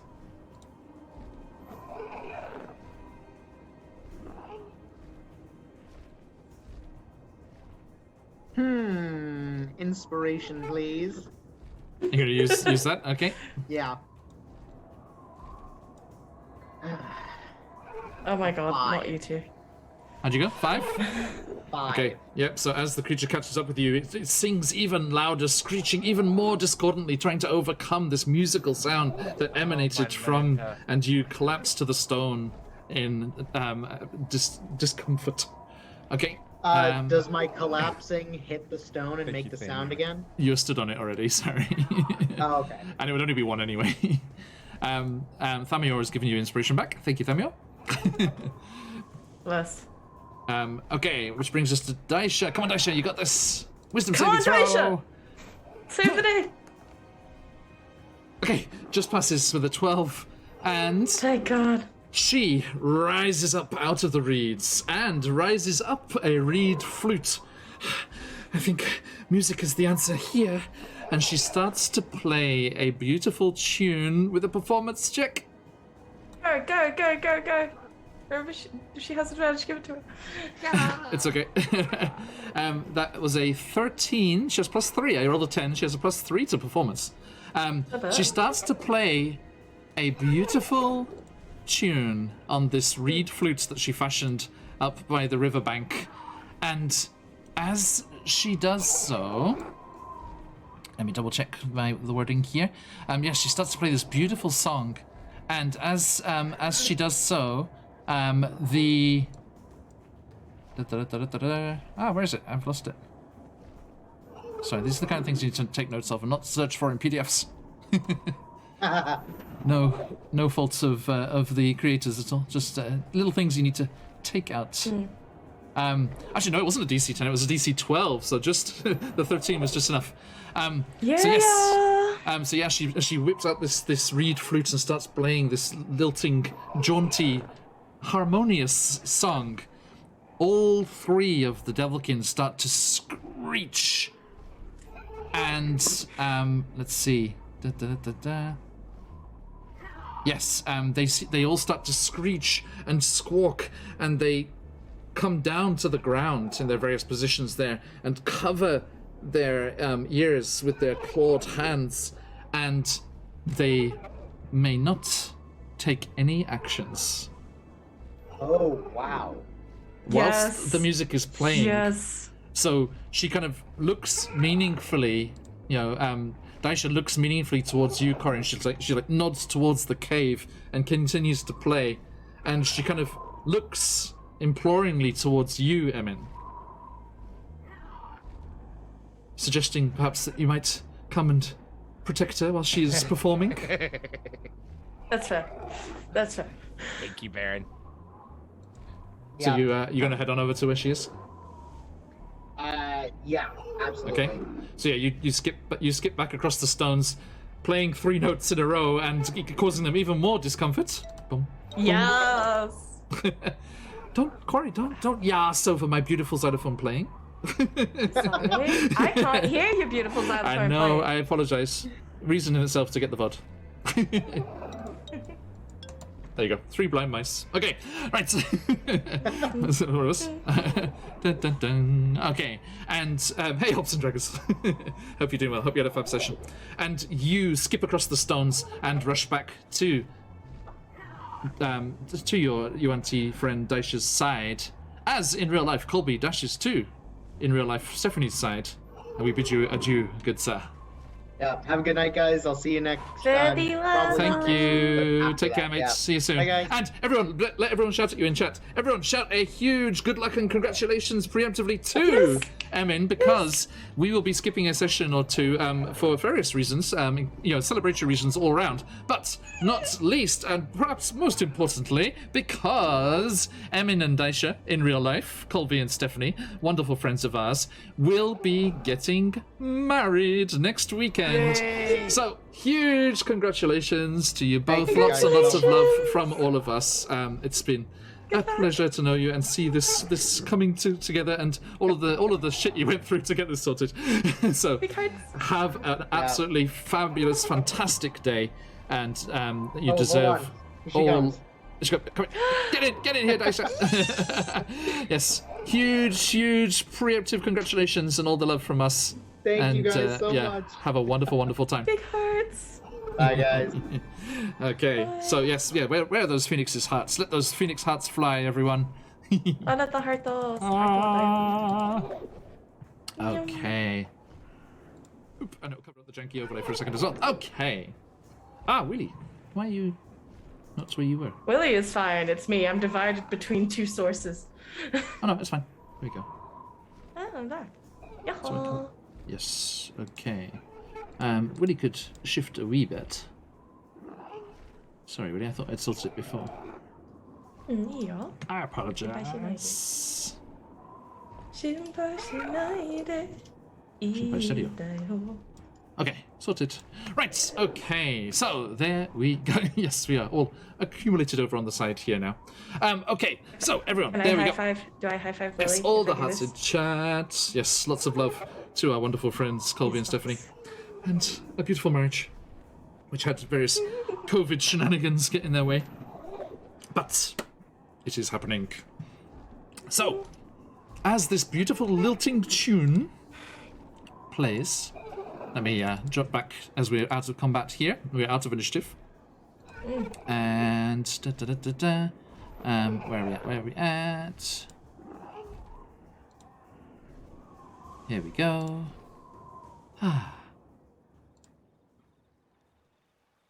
Let's play some nice tavern music to represent Daisha's music here. I feel like it's really appropriate that like the type of music that Daisha knows is like super jovial on a reed flute. Yep. I mean, there is a reed flute in this piece, but it sounds like a whole kind of folk country music band that Daisha manages to. Oh, there Dang, it is. Daisha. There it is. Perfect. Make sure to add the inspiration. Did I miss some inspirations? Oh, on theirs. Yes, thank you. Thank you, Baron Dragonborn. Let's see. Where are they? Excuse me, folks. This is the first time we've used just a 3-person window here. M. What do I want? I want advantage and disadvantage. There we go. Come here. Let's enjoy the music, everyone. I'm enjoying the music actually. This is like genuinely really nice. It's cute, isn't it? Yeah, doesn't it make you want to have like a cold pint sitting at like a sawwood Yeah. table? Yeah. Yeah, like I'm just picturing like the entire party set up in like what is it in Mudchuckle, but with actual cups. Yeah, this is that's right. This is what happened in the evening. Yes. Yeah, Yeah. actual cups. Okay. Thank you, Baron Good to Dragonborn. have goals. Indeed. And it's good to have audience members that help you catch everything that you missed. Right, Thank you. right. Very much Thanks, appreciated. Baron. Pleasure, as always. No, thank you to everyone that is spending their channel points on us. That's very flattering. Yes, means a lot. Uh-huh. Thank you. Even the disadvantage, Mally. Even the disadvantage. Wow, someone is salty. Oh no, Um, she knows. I'm running her in a game next week, and yeah. Revenge. Revenge will Karma. be had Yeah. when the DM becomes a vengeance paladin. Okay, to the dice gods. Blood Right. to the dice gods. Indeed, they shall be appeased. Okay, so as Daisha's beautiful lilting tune echoes across the waters of the Watcher's Pool, you are able to get out of combat and out of initiative. Get out of here, you, turn order. And they are, all of these creatures are just writhing on the ground. Like, no, stop it, stop that horrible sound. Actually, both of you speak Sylvan, don't you? So you both hear that. Yes. Yep. Okay. So, Corey, you are free to either kill this thing or just leave it to its discomfort. I look over to Daisha and I pull out my rapier and I make like a yes, no gesture. Does she respond? Does she do anything? Did she give me the go ahead? Because if no, I'll head off. I don't care. I don't want to put morals into Stephanie's character. I don't know if she would do that or not. I mean, I think she's probably about sparing life if it's unnecessary to kill it. All right, I go. And I look to the creature as she gives the rapier that I've just gotten. I'm like, just shut up for a minute, honestly. And I just walk over. But it's so horrible. Yes, now you know how I felt for the past bloody 2 hours. Okay. So. And I strut across the stones. I feel like it would be a strut at this point, just out of pure relief and to the music that's being played. Indeed. Okay, so you match the sound of the reed lullaby almost type music. Let's bring in Emin. Actually, I think they'll come and stand on the shore. Daisha, as she's playing, strolls over and meets Emin here, and they're kind of standing on the shore there, between all three of the creatures, making sure that they are locked down. and unable to cause any more trouble. And the two of you are free to go across the stones. Lily, are you alright? So let me just... Yeah. It is only a flesh wound. I've had worse. Bite your bloody Alright. legs off. So yes, you skip across the stones towards the cones, which is like this.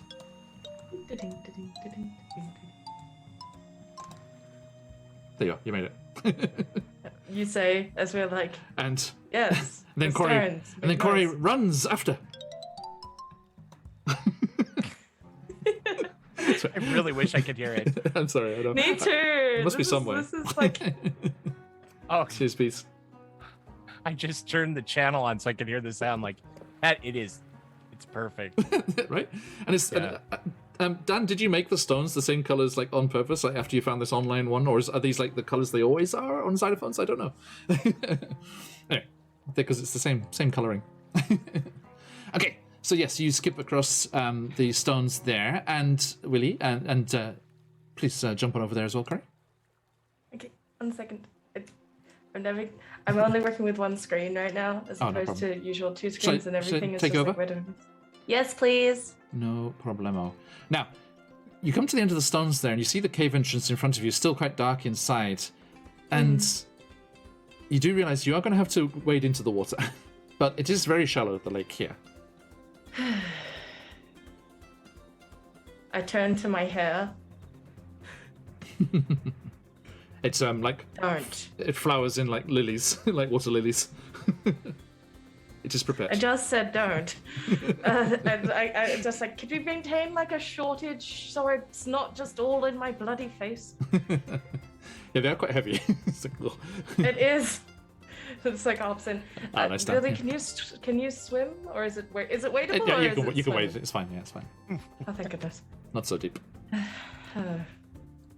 Willie takes a I- step right off the small purple stone and right into the water. So, by the way, are you beelining for the cave mouth? I mean, there is the hut as well. Sorry, Yes. I kind of assumed. Sorry. Yes, no. Mainly because Daisha was like, cave. Gesture. Yeah. Heading towards the cave because of Daisha. Okay. Yep. So yes, you start heading towards the cave. I and- reach a hand out so Lily has like, so we don't lose each other. Fair. All right. Yeah. Willie is like, I did not have much luck. This is the last time I went into a dark place. Neither Keep did me I, safe. and I. Could I please have Goblin's Gold again, just the faintest light? Because I just realized neither of us can see in the dark. It's okay. The daylight is reflecting into the interior here. thank It was God. just the contrast between outside and inside that made you unable to see from outside. gosh. But look how prepared we are here. Boop. Hey, dang, we are Ooh. prepared. Hey! As we have both versions of the map. Thank you, Dan. And as you wade into the interior, you see across the far side of this cave, wallowing in the water, a large moose-headed serpent. Noodle moose! Noodle moose, indeed. And I believe you have earned the arts now. Let us reveal Yes! in all of their Noodle glory moose! the Noodle Moose, aka the Watcher. Ta-da! Hello. I cool. love that. Who's the artist for that, Dan? Is it the same as Ufgunk? That's great. I love them so much. Hello. You know, Oh. it's lawful good or nothing. You can just tell by the art. I am I don't know, immediately man. comforted. The eye's a little shifty. It's got a bit of a glare on it. I don't know why, but when you said that, my immediate thought was like secondhand car salesman, sort of like Hades from Hercules voice. Oh, sorry, I don't know it. Now, everyone, the art of the Watcher, the Noodle Moose, and the map itself is by Nicole Mastrodomenico. Nice. He said carefully. Don't want to butcher that. Thank you, Frictionless Dan, for that. Beautiful stuff. Okay, sorry. Reduce that for everyone, and tuck this away in the corner as we dive into the cave. Although not actually diving. Okay. So, as the lovely sound of the music from outside continues to waft across the waves, and the screeches, the uncomfortable screeches, not the debilitating screeches of the Devilkin can be heard, you enter through the archway, the natural rock archway, into this natural cavern within the large island.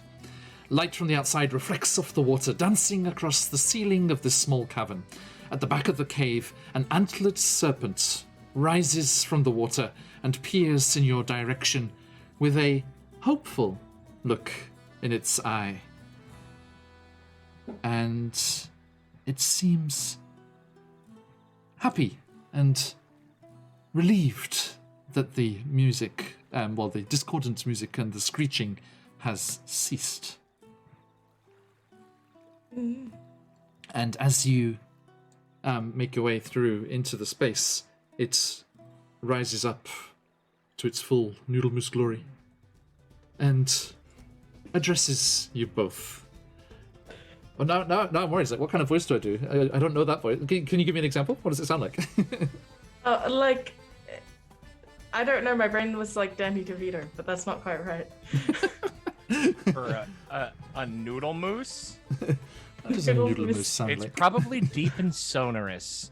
Deep and sonorous. Okay, I shall do my best. So as the creature rises up the water, dripping off its majestic antlers, it addresses you in a deep and sonorous voice. If my voice fails me, I shall just use adjectives to convey. So yes, as it looks down upon you, sorry, Daisha, thank you for your musical talents, but let us bring this a little more mystical. All hail the noodle moose. Hail.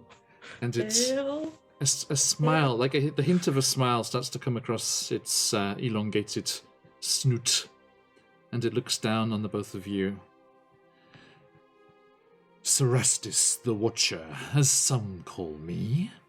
From Mother Zybilna I came to be. Regarding visions I can see. Ask, and I'll grant you answers 3. Oh dear. Willie will bow and says, Willie Grimm is my name. Serving Zybilna is why I came. Questions we have to ask of you. I defer to Quarry. What will you do? Quarry gives you the biggest stink eye. And then Willie will turn and point to the Trifork tattoo behind his ear, making sure that the Watcher sees it. Okay. Quarry. It turns to you and says, "That is a mark I am most pleased to see.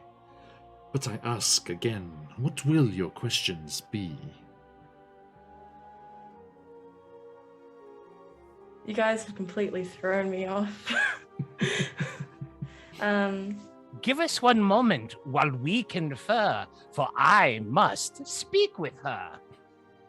Corey, what questions do we have of the Watcher? It seems as we have to ask them in what rhyme, or? You know, when one is in Neverwinter, do as the Neverwinters do. I've never been to Neverwinter. Me neither. It is a saying my father used to say, always right before he'd say, God damn it, Willie, not again!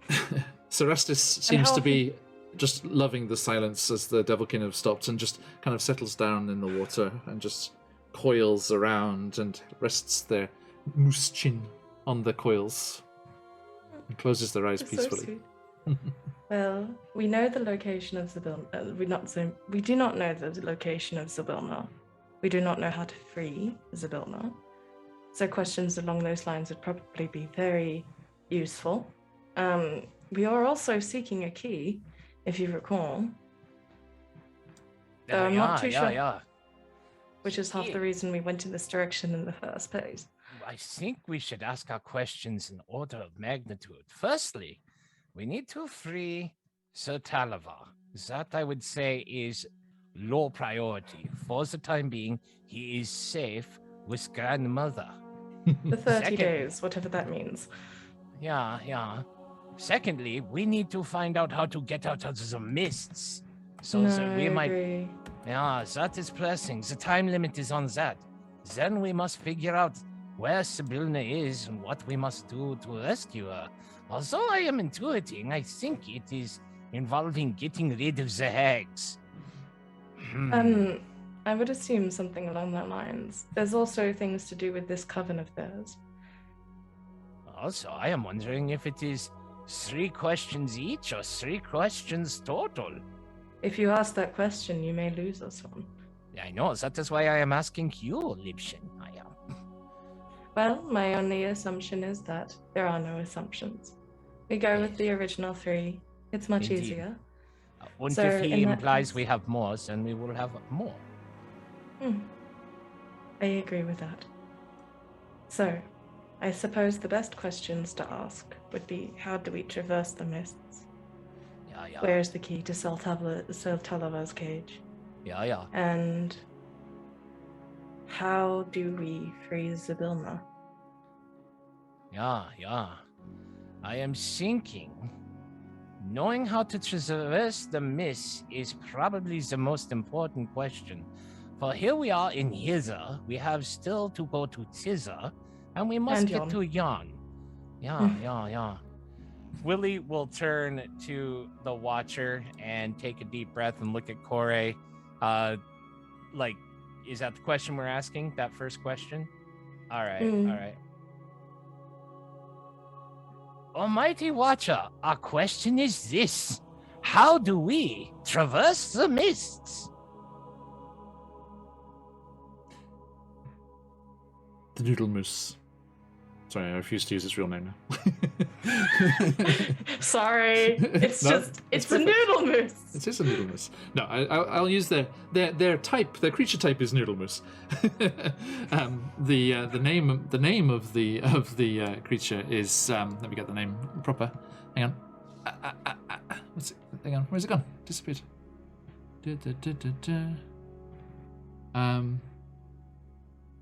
Cerastus. There we go. Oh, actually, no. That is the type of creature. It is a Cerastus, known as the Watcher. So I'm not replacing Cerastus. I'm replacing the Watcher with Noodle Moose. So yes, the Noodle Moose uncoils, and the rather unbalanced, heavy-looking head kind of rises up on that long, lithe neck. The purple scales also dappled with that reflected sunlight from the water, and it regards down at you, and you hear it reply.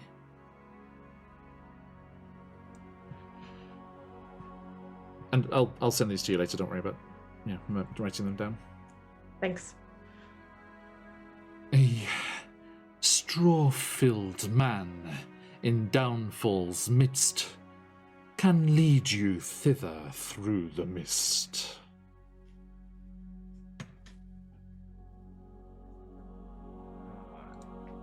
Wait, there's 3 regions. Oh. I really hope this is going where I think it's going. A straw-filled man in Downfall's Miss can lead you... I missed Through that. So, like I say, I'll send it to you. Don't worry. Yeah. Mm, All right. I think There you go, it's in the roll 20 chat. Perfect. Thank you. Straw-filled man in Downfall's Miss can lead you thither through the mist. Capital T. Well, we're in hither, so they'll lead us to he'll lead us to thither. Thither, yeah. Mhm. Yeah. Okay, so we can do a step. Mm, Okay. Second question. Okay, Corey. So obviously we need to head to Downfall. It seems as though fate is conspiring to send us there anyway. So yes. this is good. Now, do we ask after rescuing my patron and freeing all of Prismia? Something so grand? Or do we go with the micro? How to save Satalava? I am thinking if we accomplish the former, we shall definitely accomplish the latter. I mean, I agree completely. I would also mention, just as a point of contention, that I would prefer we ask after Zybilna, but Zatalava is a member of the Summer Court. And getting aid from the Queen of Fairies herself may aid us more. If she is available. If she is available. They are fickle folk after all. I don't think I shared every vision that I have experienced since I have been set on this path. Oh dear. But I did have a vision of Zybilna herself, trapped in like ice, unable to move, struggling, trying to wake up. It was most disturbing. No, you did not share that. That seems like excellent information to have had. And how long have you known this? Willie will look at her. A day or two, not very long. Just right around the times that we met. But so much has transpired, it did not seem germane to conversation. How does one say, oh, hey, by the way, the Queen of the Feylands, she is trapped and asleep? Queen of Prismia. I'm talking about the Queen of Fairies, the Summer Court. They are different? A little, yes. Oh, this is something I did not know. So yes. Tolliver works for the High Court. I misunderstood. Was ist wunderbar? I thought he was an agent for Zybilna himself. And rescuing him, he would aid us in rescuing her. But if he can lead us to more allies, I am thinking how to get Satalava is the question we must ask. But this is the problem. We have two things to weigh at the moment. We have two questions. Oh, actually, yes. That works out. Ignore me. I just think it's not like we're going to ask the noodle moose what their favorite cup of tea is. Speaking of... Shall we? As Corey says, what's their favorite cup of tea? No. No. No. We are not asking that. That is exactly the words I used specifically for that scenario. As to my favorite cup of tea, Darjeeling's absolutely the one for me. No, it's okay. Darjeeling is an excellent choice. I'm personally a jasmine girl myself.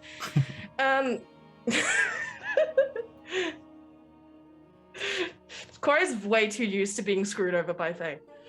You can tell, just in her. If you'd like to, you seem to be far better at Rhymer than me, Villy. Oh. Noodle Moose. Our second question is thus. Our friend Satalava is held by the hag grandmother. How do we rescue him so he is not trapped again by another? The cage's key is in goblin hands. On Telemy Hill is where she stands. Telemy Hill. Get to go to the Walking Hill. Yay! Yeah, that's the one that Emin was talking about. Yeah, there's the traveling mountain. Drow now! Hello, my friend, and thank you for the raid. Welcome, raiders. We are playing Wild Beyond the Witchlight. We're playing an extra bonus material for the Wild Beyond the Witchlight from the fabulous Dan Karn. Please jump into the giveaway, which Streamlabs has very promptly shown you there. Welcome in. Hope you had a lovely stream, Drow. Oh, ramen news. I love ramen too. So. Yeah, miso. Miso every time. No, that's love soy miso sauce. too. I don't know. I'm definitely a not salt. girl. Oh, yeah. No. All right. Yes. And are we decided? My heart says tonkotsu. My arteries say no. That's fair. Are we decided that our third question will be about Zybilna then? Yes. How All right. how can we? It's not, because the thing is, if she's trapped in Bavlorna's magic, that implies that we might need to negotiate with Bavlorna or defeat Bavlorna. But if there's a method that doesn't involve Bavlorna, And D&D comic as well. Another Thank you for the raid. Yes, two Heyo. friends of ours. Good to see you, comic. I hope you're doing very well. it hurts. Welcome, raiders. Just Willie will lean in very quietly and whisper to Corey so he's not heard. So if Sibylna is not the queen of the summer court, she is queen of what court then? Prismia, Prismia's court. we're on one section of the Fey realm, Lily. As you know, there is hither, and yon. Yeah. Or is this incorrect? No, that's right. Is This is part of Prismia. The Yes. entirety of Prismia, before it was fractured and taken by Oh, the yes. Hourglass Coven, was ruled over by the Archfey Sibylna. Yes, but she's not the queen of the summer court, right? No, sorry, Willie. Sorry, sorry if you're going to get patron envy here, but yes, your patron is not the queen of all of the Feywild. No, No. just Prismia. Just Prismia. was Yeah. the section. Gotcha. Yes, So, Gotcha. She's like a governor, not president. I yeah, understand. basically. it's All basically. right. She's I mean, it's basically like almost like a god with archangels. You know, like the Yes. Archfey are the archangels, and then the Queen of Summer is the top. yes, Picking it up. All right. yes. Noodle Moose. Our final question is thus. It kills me every time. We are on a mission of great import. How do we restore the queen of Prismia's court? To end your quest, when push comes to shove, you must find the alicorn to bring back my love. Little Moose has good taste. Slash alicorns? Yay! Also, Dang it. Willie, you Yeah. have heard mention of an alicorn before. Do you remember? Yep. I'm checking the Checks notebook. notes, checks It's notes. okay. check I'll notes, tell check you. notes. It's fine. Yeah. If I could help, aid in, thinking about that. You were not there. Oh, okay. No, but have I heard of an alicorn? Perhaps. Okay. Yes. Yeah. Yeah, you would have, with your experience here in the Fae. Yeah, an alicorn is a unicorn's horn. Oh, okay. That's fine. And Willie, you heard that before because as you stepped through the portal from the Witchlight Carnival, Mr. Light and Mr. Witch gave you some parting words. Mr. Witch said, mind the rule of 3, future, present, past. And Mr. Light said, find the alicorn and free the dormant queen at last. Got it. All right. Find the alicorn's horn. Like it's a little Mm, box around The, it. the alicorn is the horn. Yeah. The alicorn is the horn? Yeah, that's what a unicorn's horn is called, an alicorn. Oh, in my head it's like a Pegasus mixed with a unicorn. Yeah, that's the one there. Free the dormant queen at last. Okay, perfect. Which, yeah, kudos for thinking she was the queen, because they called her the queen. Willie will turn back to Corey. My bleeding and training from my mother demands that I ask if there's anything we can do for him, but I am afraid that will be a 4th question, and I am quite petrified by what might happen. So, Corey, could you handle our thank yous and goodbyes? I reach into my hair for lavender and Darjeeling. If I can. Sure. If I can. Mhm. And I offer it silently towards the noodle moose. He stoops down and receives it. It's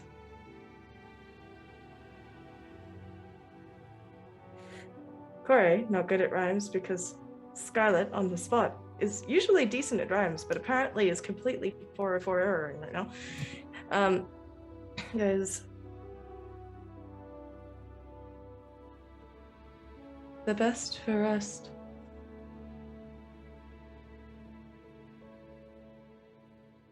And just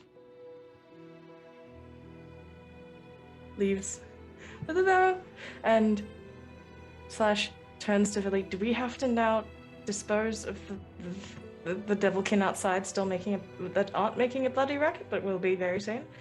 The Noodle Moose takes your gift gladly, Corey, and rises up once more to speak to you.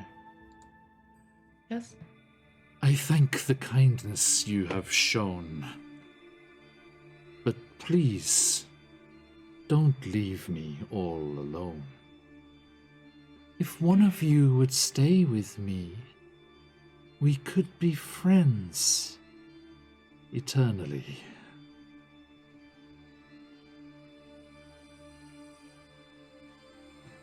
Crow sighs.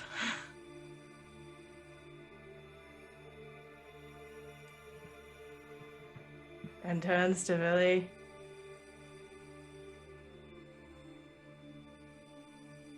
And shakes her head.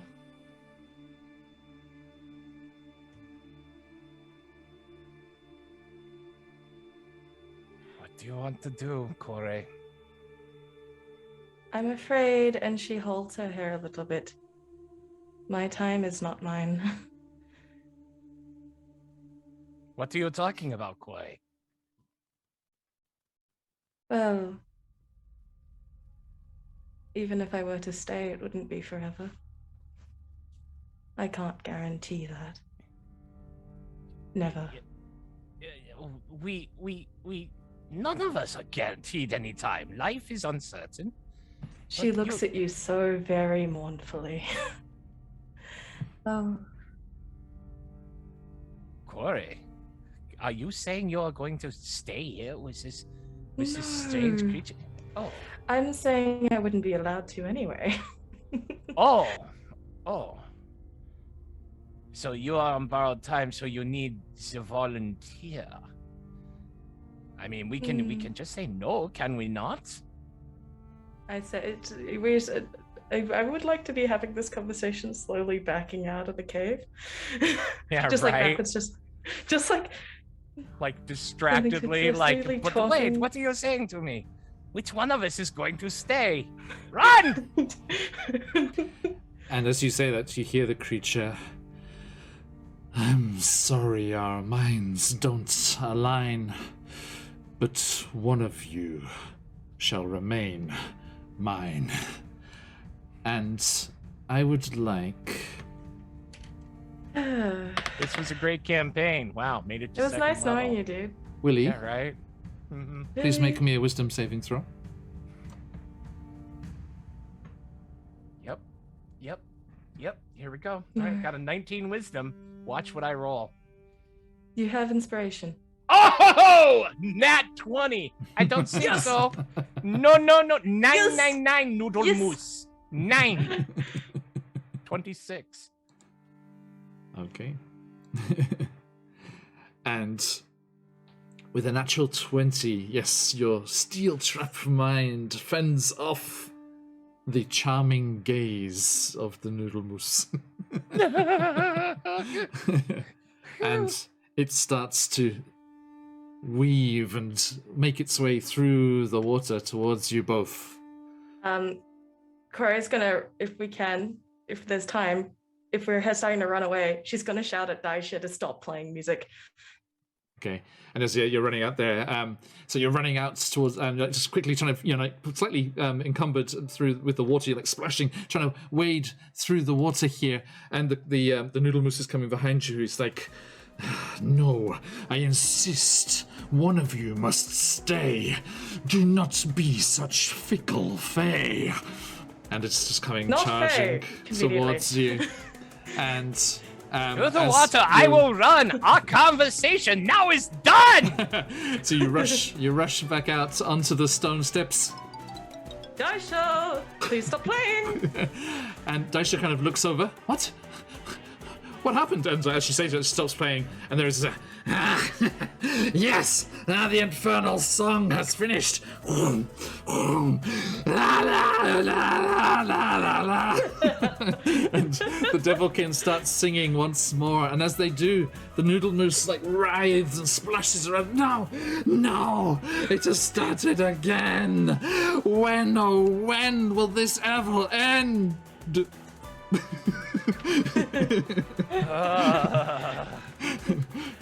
Wow, put an extra Trixie, D there. Trixie, DM Dan. Wow, frictionless Dan. Wow. That was fun. Also And- very Fey. Very Fey. Imagine if we had taken care of all of them and didn't have that lock to shut the door. Well, that was a very good idea as well, Corey. Well done. So Yeah. yes, you, as I say, you run across the musical stones once more. Thank you. That's what it sounds like. And you make your way across to the bank, and it seems like the Devilkin. Crap. The Devilkin was sent here by Bavlorna to keep the Watcher down, so that seeing it released and coming out of the cave, they all flap eagerly towards it and do not. So hang on, let me. It comes like surging out to the entrance of the cave here, but the Devilkin all just like flap up and surround it, screaming their discordant songs and making it writhe and thrash in the Like water. a whole bunch of Driving it. quarters. Yeah, exactly. Oh, I just had my kindergarten show yesterday. And driving it back into the cave as the four of you skip and jump across the stones and disappear into the tree line beyond the gaze of the Watcher. Abbott! Come on, Froggy! Just like stalks, and it's like remembers that's it. It's like, oh yeah, I'm the frog. It's like slowly comes after you.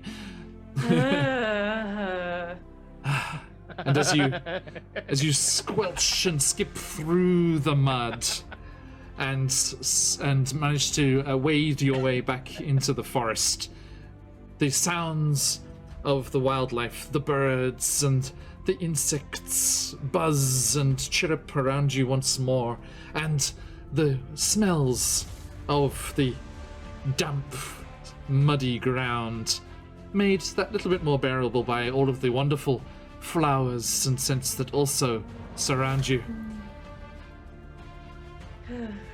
As you escape through the tree trunks and lose sight of the Watcher's pool and escape once more into the swamp of Hither. Your questions answered. Your path laid before you. What would you like to do? I'd like to, honestly reach out an arm and semi-collapse against Lily.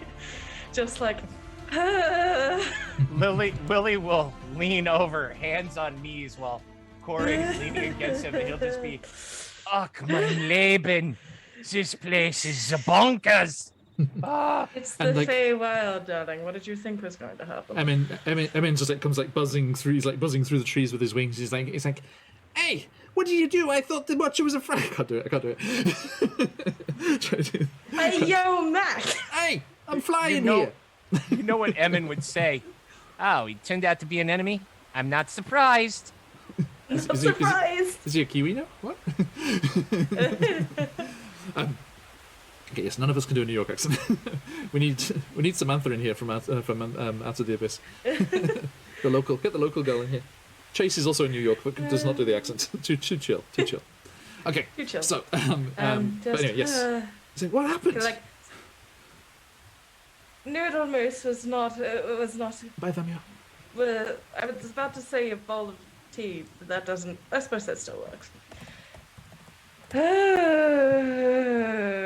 Have a good night, frictionless Dan. Thank you, Dan, and Thank thank you for your you. support and the wonderful material.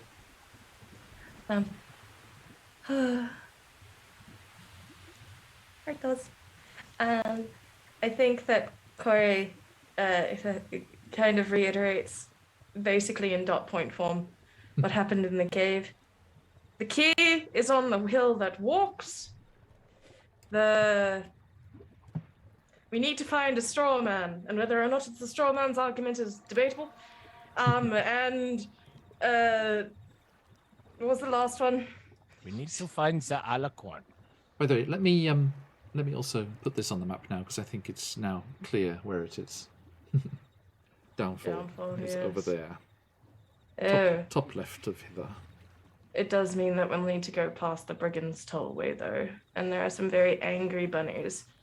That is true. Reminds me.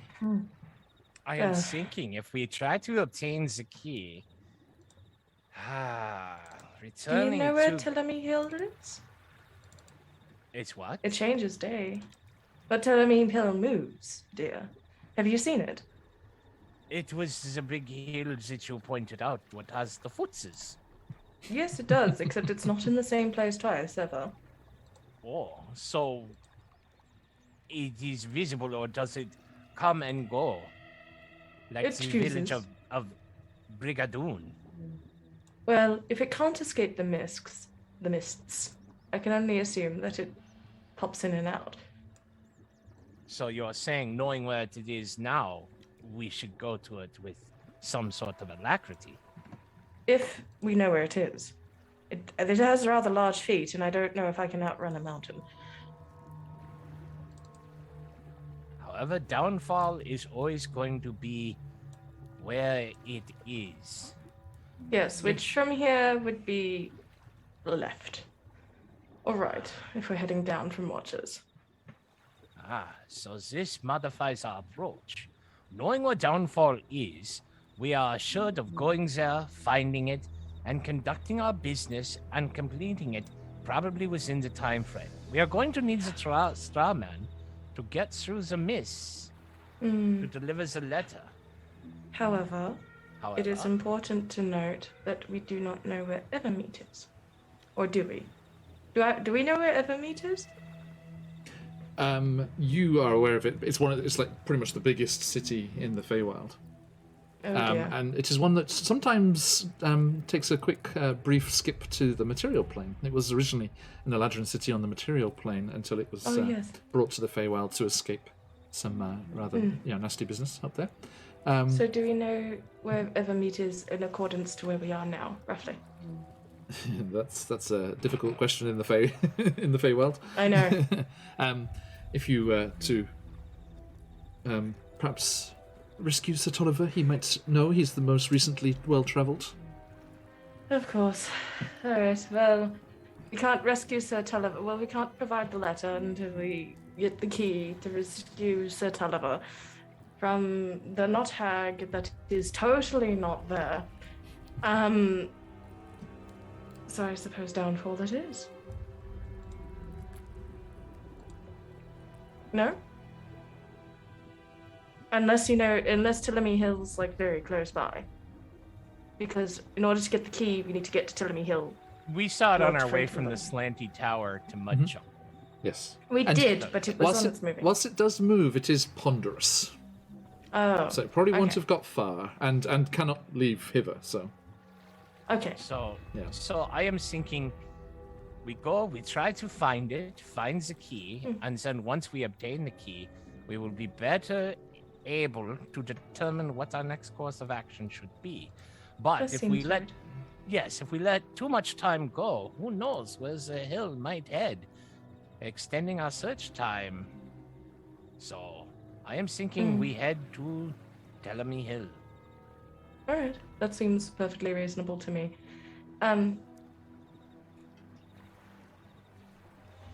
Phoenix, Yes. may I ask, how is it seasonally for Corey right now?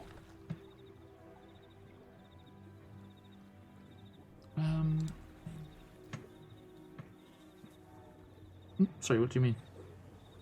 Like, does she have that pulling sense that she gets? Oh, of course, right, I see. Not too urgent. No, not yet. Okay. Yes, no.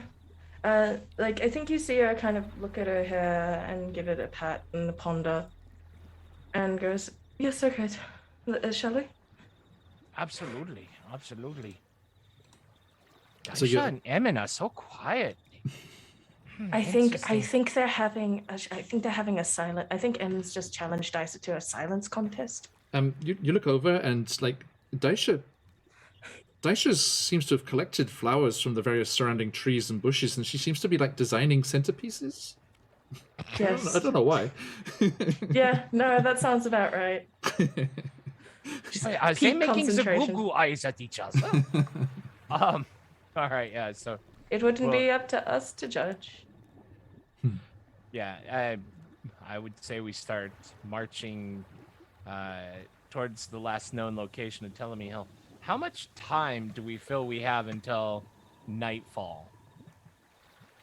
Yeah, Or that's is a good that- question. Because that would be the end of our first day. Yeah, first day. Second. 'Cause we haven't. Did we? We had have rest. it? We Yeah, you- rested in Mudchuckle, remember? Yes, you did. Yeah. Oh crap! All right, so Thank you, second Lucas. day. Oh hi. You don't have to. You just go downstairs and say that. I know, right? Yeah. So I think we should probably just travel until that we have no other option than to long rest because we are Sound on. good. Yeah, that is what we will Perfect. do. But definitely, I mean, Yeah. yeah, like going to grandmother's cottage, traveling back with the furniture, and now traveling up to here. One thing, Corey and Willie, you would have, clicked into this by now. You do know that there's going to be, if you camped and took a long rest, you would get flooded Yes. at some point during the night. So Also, there are wolves within the woods. there were last night, yes. I mean, Scarlett's super happy because Now, I love well- wolves. If Reasons. Telemy Hill is also, how are the goblins here in the Feywild? Might they have a place for us to sleep at night behind closed doors? mixed. Some of them are lovely. Some of them are little bastards. Yes, it really depends, much like any other person. They're people. You would, I mean, potentially, given your experience on the way up, you know that the causeways of the Brigand's Tollway expanding out around the massive tree stump do Yep. stay above water when the waters rise. So you could camp on one of those Yes. wooden walkways.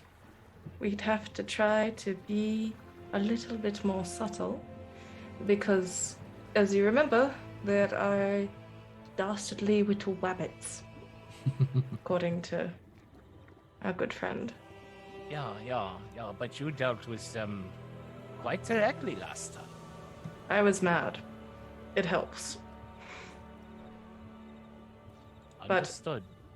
If they were just but even then, they still managed to they managed to take you down, dear. It was a lucky shot. I feel much more robust. Twice the man that I was when those rabbits took me down. Well, let us. But what let I'm us- saying is, we do have a thing that they probably still want. You think they are hunting us then? I think that they did say that they were going to inform their boss of the deeds done here. Though they did say that they were not going to tell anyone. Though given the fact that they're allowed to steal, I can only imagine they're allowed to lie too. Yeah. Well, let us this causeway that you speak of. Let us see if Yes. we can't find it and follow it as far down right as we can to the last known location of Telemy Hill, and That hopefully sounds good. we find a place to rest before the waters inundate us once again. Sure. Shall we? Yeah. Wow, they are very focused on that floral arrangement. I didn't. Yeah. I'm actually quite impressed at how well Abbott is balancing that. Yeah. It's most impressive. They're going out of their way to make preparations for something. They're definitely very busy. I don't think I've ever seen Daisha so focused. Very Like ever. focused. All right, I guess we make our way. Okay, so you're heading. Sorry, you're heading towards the causeway. We're Correct. heading towards the causeway to camp, camp. Mm-hmm. Noted. As stealthily as possible. Question mark, exclamation point. Shit. Okay. That's a noise. So yes, you are making your way through the muddy forest, and after a certain amount of travel, you have the river, swirling and splashing by to your right, which is hither left, and you follow it down, keeping between the mountains and the river, and before long you do reach the outskirts of the Brigands' Tollway, and as before, you see that the foggy marsh stretches out before you, and those same rickety causeways made of wooden planks form a wide, web-like structure in front of you. 300 feet away, you glimpse through the trees as many of those causeways converge on that enormous ivy-covered tree stump that rises a good 10 feet above the huge fog bank that hides its base. But that quickly disappears behind the branches again. Let's see. You clamber up onto the rickety-looking wooden structures, and moving cautiously, you do notice that certain parts of it are a bit worse for wear, and probably not hold your weight, and it would be dangerous to move swiftly and dash around on these surfaces here. But moving at normal speed, you can avoid the dodgy-looking parts. Right. I'd like to move stealthily if we can. Like, I don't want to break anything. Okay. So let's do a group stealth check. I'll do our Is that friends. Yeah, absolutely. Sorry. No, of course. What are you saying? But the bunnies have very, very big ears, and the ears can hear very, very well. So... To be very, very quiet, as your father said. 14 for stealth for Billy Gwim. 14. Okay, Daisha gets 4. 18 for Corey. 18 for Corey. I just want to put it on And- record that we're gonna need to get a spill magic helmet. A spitipitipita. A 24. Spear and magic helmet. Magic Mhm. helmet. Magic Magic helmet. helmet. For an average of 15. Nice. It's not bad. Could be worse. Take off their ears. I like the way Awesome. you think, Baron. So, you are stealthily moving across the causeway planks and creaking wooden structures. Oh, thank you, Sirenscape. And Damn. that was perfect. And you are seeking to make as much time as possible before the night sets in, and having to kind of detour this way and that as the causeways do move away. And as you are making your way across these causeways, the waters do rise once more as the Owells discharge their Oh well. muddy contents. Never get old. Corey, I as the one with the highest passive perception, as the four of you are sneaking across the planks and causeways of the Brigands' Tollway, an odd feeling suddenly comes over you. As you become aware that somewhere along the way, but you can't say when, a hunched, hooded figure has joined the group. There are 5 of you. And Abbott. Then there are but 6. Everyone's being very quiet. And just moving forward. And you just realize that, like, right behind you, there's this extra figure. Is it like the Scooby-Doo line where we're all just... and there's the monsters right behind us? Yeah. I would like to reach into my pocket or my satchel as like we're moving along and offer the stranger a piece of jerky. Willie, you see that Corey stops and turns, and you look behind you to check, and you too see this figure as they stand up and throw back their cloak, revealing a long blue scarf that stretches out behind them, moving as if with a mind of its own, and you are faced with Agdon, the fabulous Agdon Longscarf. Jolly good indeed, as a couple of skiffs of Harangon brigands come out of the misty trees ahead, each of them with 4 Harangon inside, 2 rowing, 1 keeping lookouts. With, what are they holding? Sorry. I told you. Everyone said. I just, this whole thing with consequences, it's new to me. And that My is favorite when part is that you are beset by a terrible sound for the second time this day, as the 2 Harangon bagpipers, 1 in each boat, strike up their tune of battle. honestly not and as bad. Agdon starts to sing his own theme song. There you go.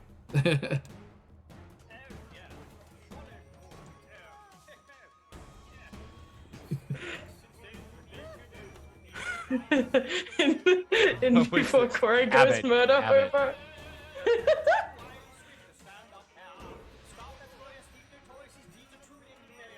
And as he sings this, he skips and bounds between the rickety causeways, jumping between the various platforms towards his Harangon allies. And the 2 skiffs bump up against causeways across the other side of the water from you. And the bandits step out on to the rickety wooden surface, advancing on their victims in front of them. We have found you, and we shall have our revenge, and be away with all of your worldly goods. Most of my goods aren't worldly, but good try. Even better. And they advance on you. That's right, are they? And as I would like Emin and Daisha to be here for this, and as we only have 15 minutes left anyway, let's us leave things on a bit of a cliffhanger there, as the Harangon bandits, led by Agdon Longscarf himself, come stalking towards you. Let me show you the beautiful art. You want to know what my favorite part is? Corey offered him rabbit jerky. Okay. Luckily, he was too engrossed in his grand entrance to notice. Yeah, no, it's a bit stuffed up, isn't it? Here he is. That is so cool. Now, I like the art a lot. I love the bagpiper in the background as well. So good. Now, apologies, everyone. It is a heck of a cliffhanger to leave you on, as we are unfortunately unable to play next week and the one after.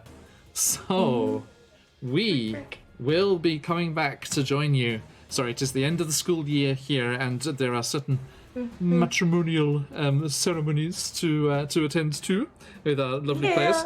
So unfortunately, we will not be able to plunge into this Harangon bandit fight until the 24th or 25th, depending where you are in the world. But we will be jumping back into things as soon as we are able. A massive, massive thank you to everyone who joined us today. Thank you for the raids, Dead Aussie Gamer, D&D Comic, Drow Now, Thank you all so much. Thank you for the subs and the follows. We'll be sending you those Discord invites soon. But let me first have a quick chat with these lovely players of ours and say a massive thank you to you as well. And let us see what is going on in the world of Scarlet Song and DM Charlie. And then I shall let you know what is going on here on our channel, and you will get your final chance here to jump into the giveaway. Anyone who is not already, please jump into our giveaway and win your chance. Wait, what do I say? Win your chance. Get your chance to win is what I always try to say. The fabulous Dan Carn supplements we used today to put that as a one-shot or into your adventures as well. So, let us, without further ado, ladies first, and next down the line from me, Corey. What is happening? So, the biggest thing's happening at the moment. Tomorrow is the release of Sebastian Cutter Patch over on Patreon. Look at it. It's beautiful. A sentient sword that won the Patreon character poll. So the adventure is called A Cruel Jest. So I hope you have fun with that one if you choose to join. It'll be released 3 months later, and it's 3 months early for patrons. So that releases tomorrow. Fantastic. And so then, here's the link, everyone here, over here. Head on over to that Patreon.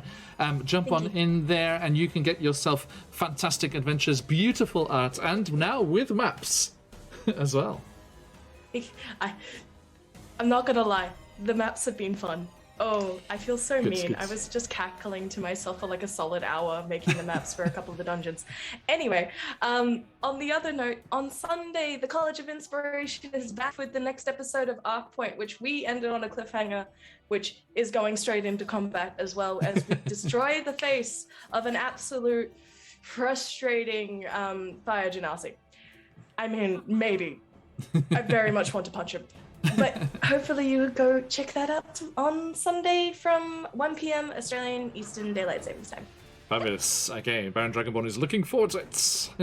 Okay, so yes, thank you. And moving on to DM Charlie, please. Oh, lots of cool stuff in the world of DM Charlie Gaming. Firstly, next Friday at 2 p.m. PST, we will be streaming Coots, basically an old age home version of a D&D one-shot. Yes. I ensure that the results are definitely going to depend on how they roll. Nobody got that? Okay. And then DM Dan, Frictionless Dan, is now one of our DMs. He is running his debut one-shots. They're free to play. He's got 2 next week, Wednesday and Thursday. If you want to come and play in the content like you saw tonight, run by the man himself on Foundry. Do you mind if I link our Discord? Of course, please. In chat? All right, cool. Yeah, just hop on into our Discord and then head into one-shot signups and just message him. We'll get you all squared away. These are free to play. All we're asking is once you have a great time, you leave him a review so others will know what a great DM he is. We also have a one-shot free to play coming up this weekend with DM Jacob. He is doing Sunless Citadel. He's going to do like a 4-hour, like a 4 to 5 hour session. Still looking for players, still seats. You want to play, head our way. First thing I ever did with my sons. Sunless Citadel? Yeah, it's a good one. It's a really, really good one. And Jacob is a phenomenal storyteller. He really, really is.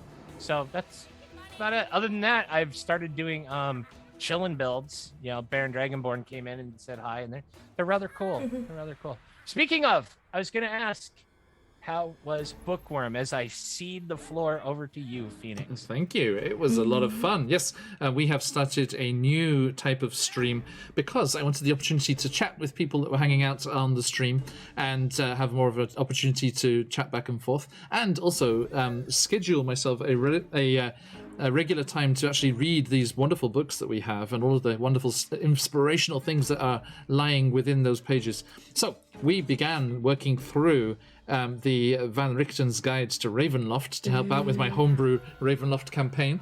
And yesterday we enjoyed going through all of the dark gifts and all the amazing inspirational candy that was in there.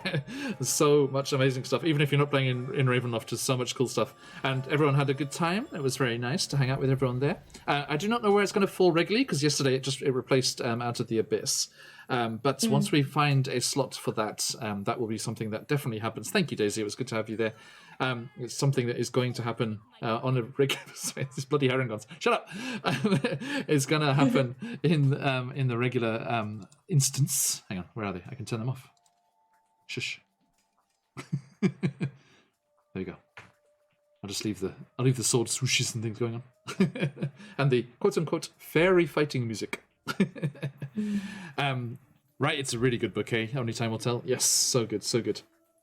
Now, what else is happening? Well, later on today or tomorrow, if you are that way inclined, time zonally, we will be returning to the Weird West, Coffin Rock to be exact, as our cowboys are battling against the zombies that have risen up and attacked Coffin Rock in our Deadlands mini campaign, GM'd for us by the fabulous Josh from our Frostmaiden game and Descent into Avernus as was. And congratulations to you, Charlie, on completing your Descent into Avernus campaign. Speaking of, thank you very much. Yeah, fantastic stuff. Then on Saturday we have Candle. Oh, Patient, thanks for the subscription. Thank you so much. Congratulations on your win yesterday. I hope you enjoy whichever of those supplements you choose. And yes, we will be diving into Candlekeep Mysteries tomorrow. Then that brings us to next week when we have Rime of the Frostmaiden, Out of the Abyss, Barovia, and Beyond.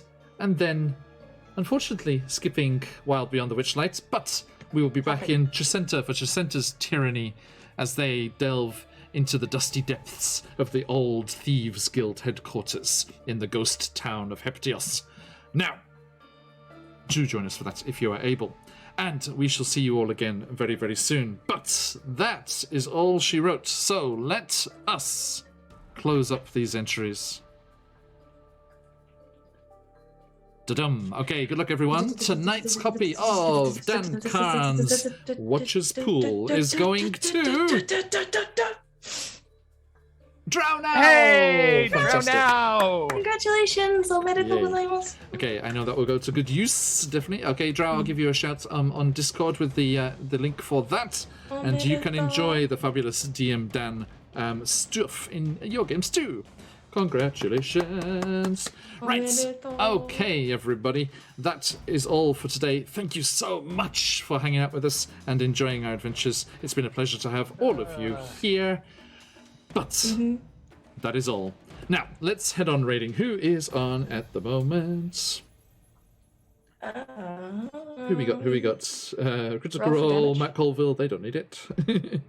Any of our stream team on? Let's see. Yeah, we did Gillitize last time. So yeah, let's jump over to roll for damage. Good friends of ours. They've our good friend Josh the Pirate, who will be with us in Deadlands, is a regular over there. So good, more Aussies for your Australian dollar. Okay, so we will get that rolling in just a moment. Stick around for the raid if you've got 'em. Let those phoenixes fly. But until next time, as we like to say around these parts, Oyasumi Nasai. Oyasumi!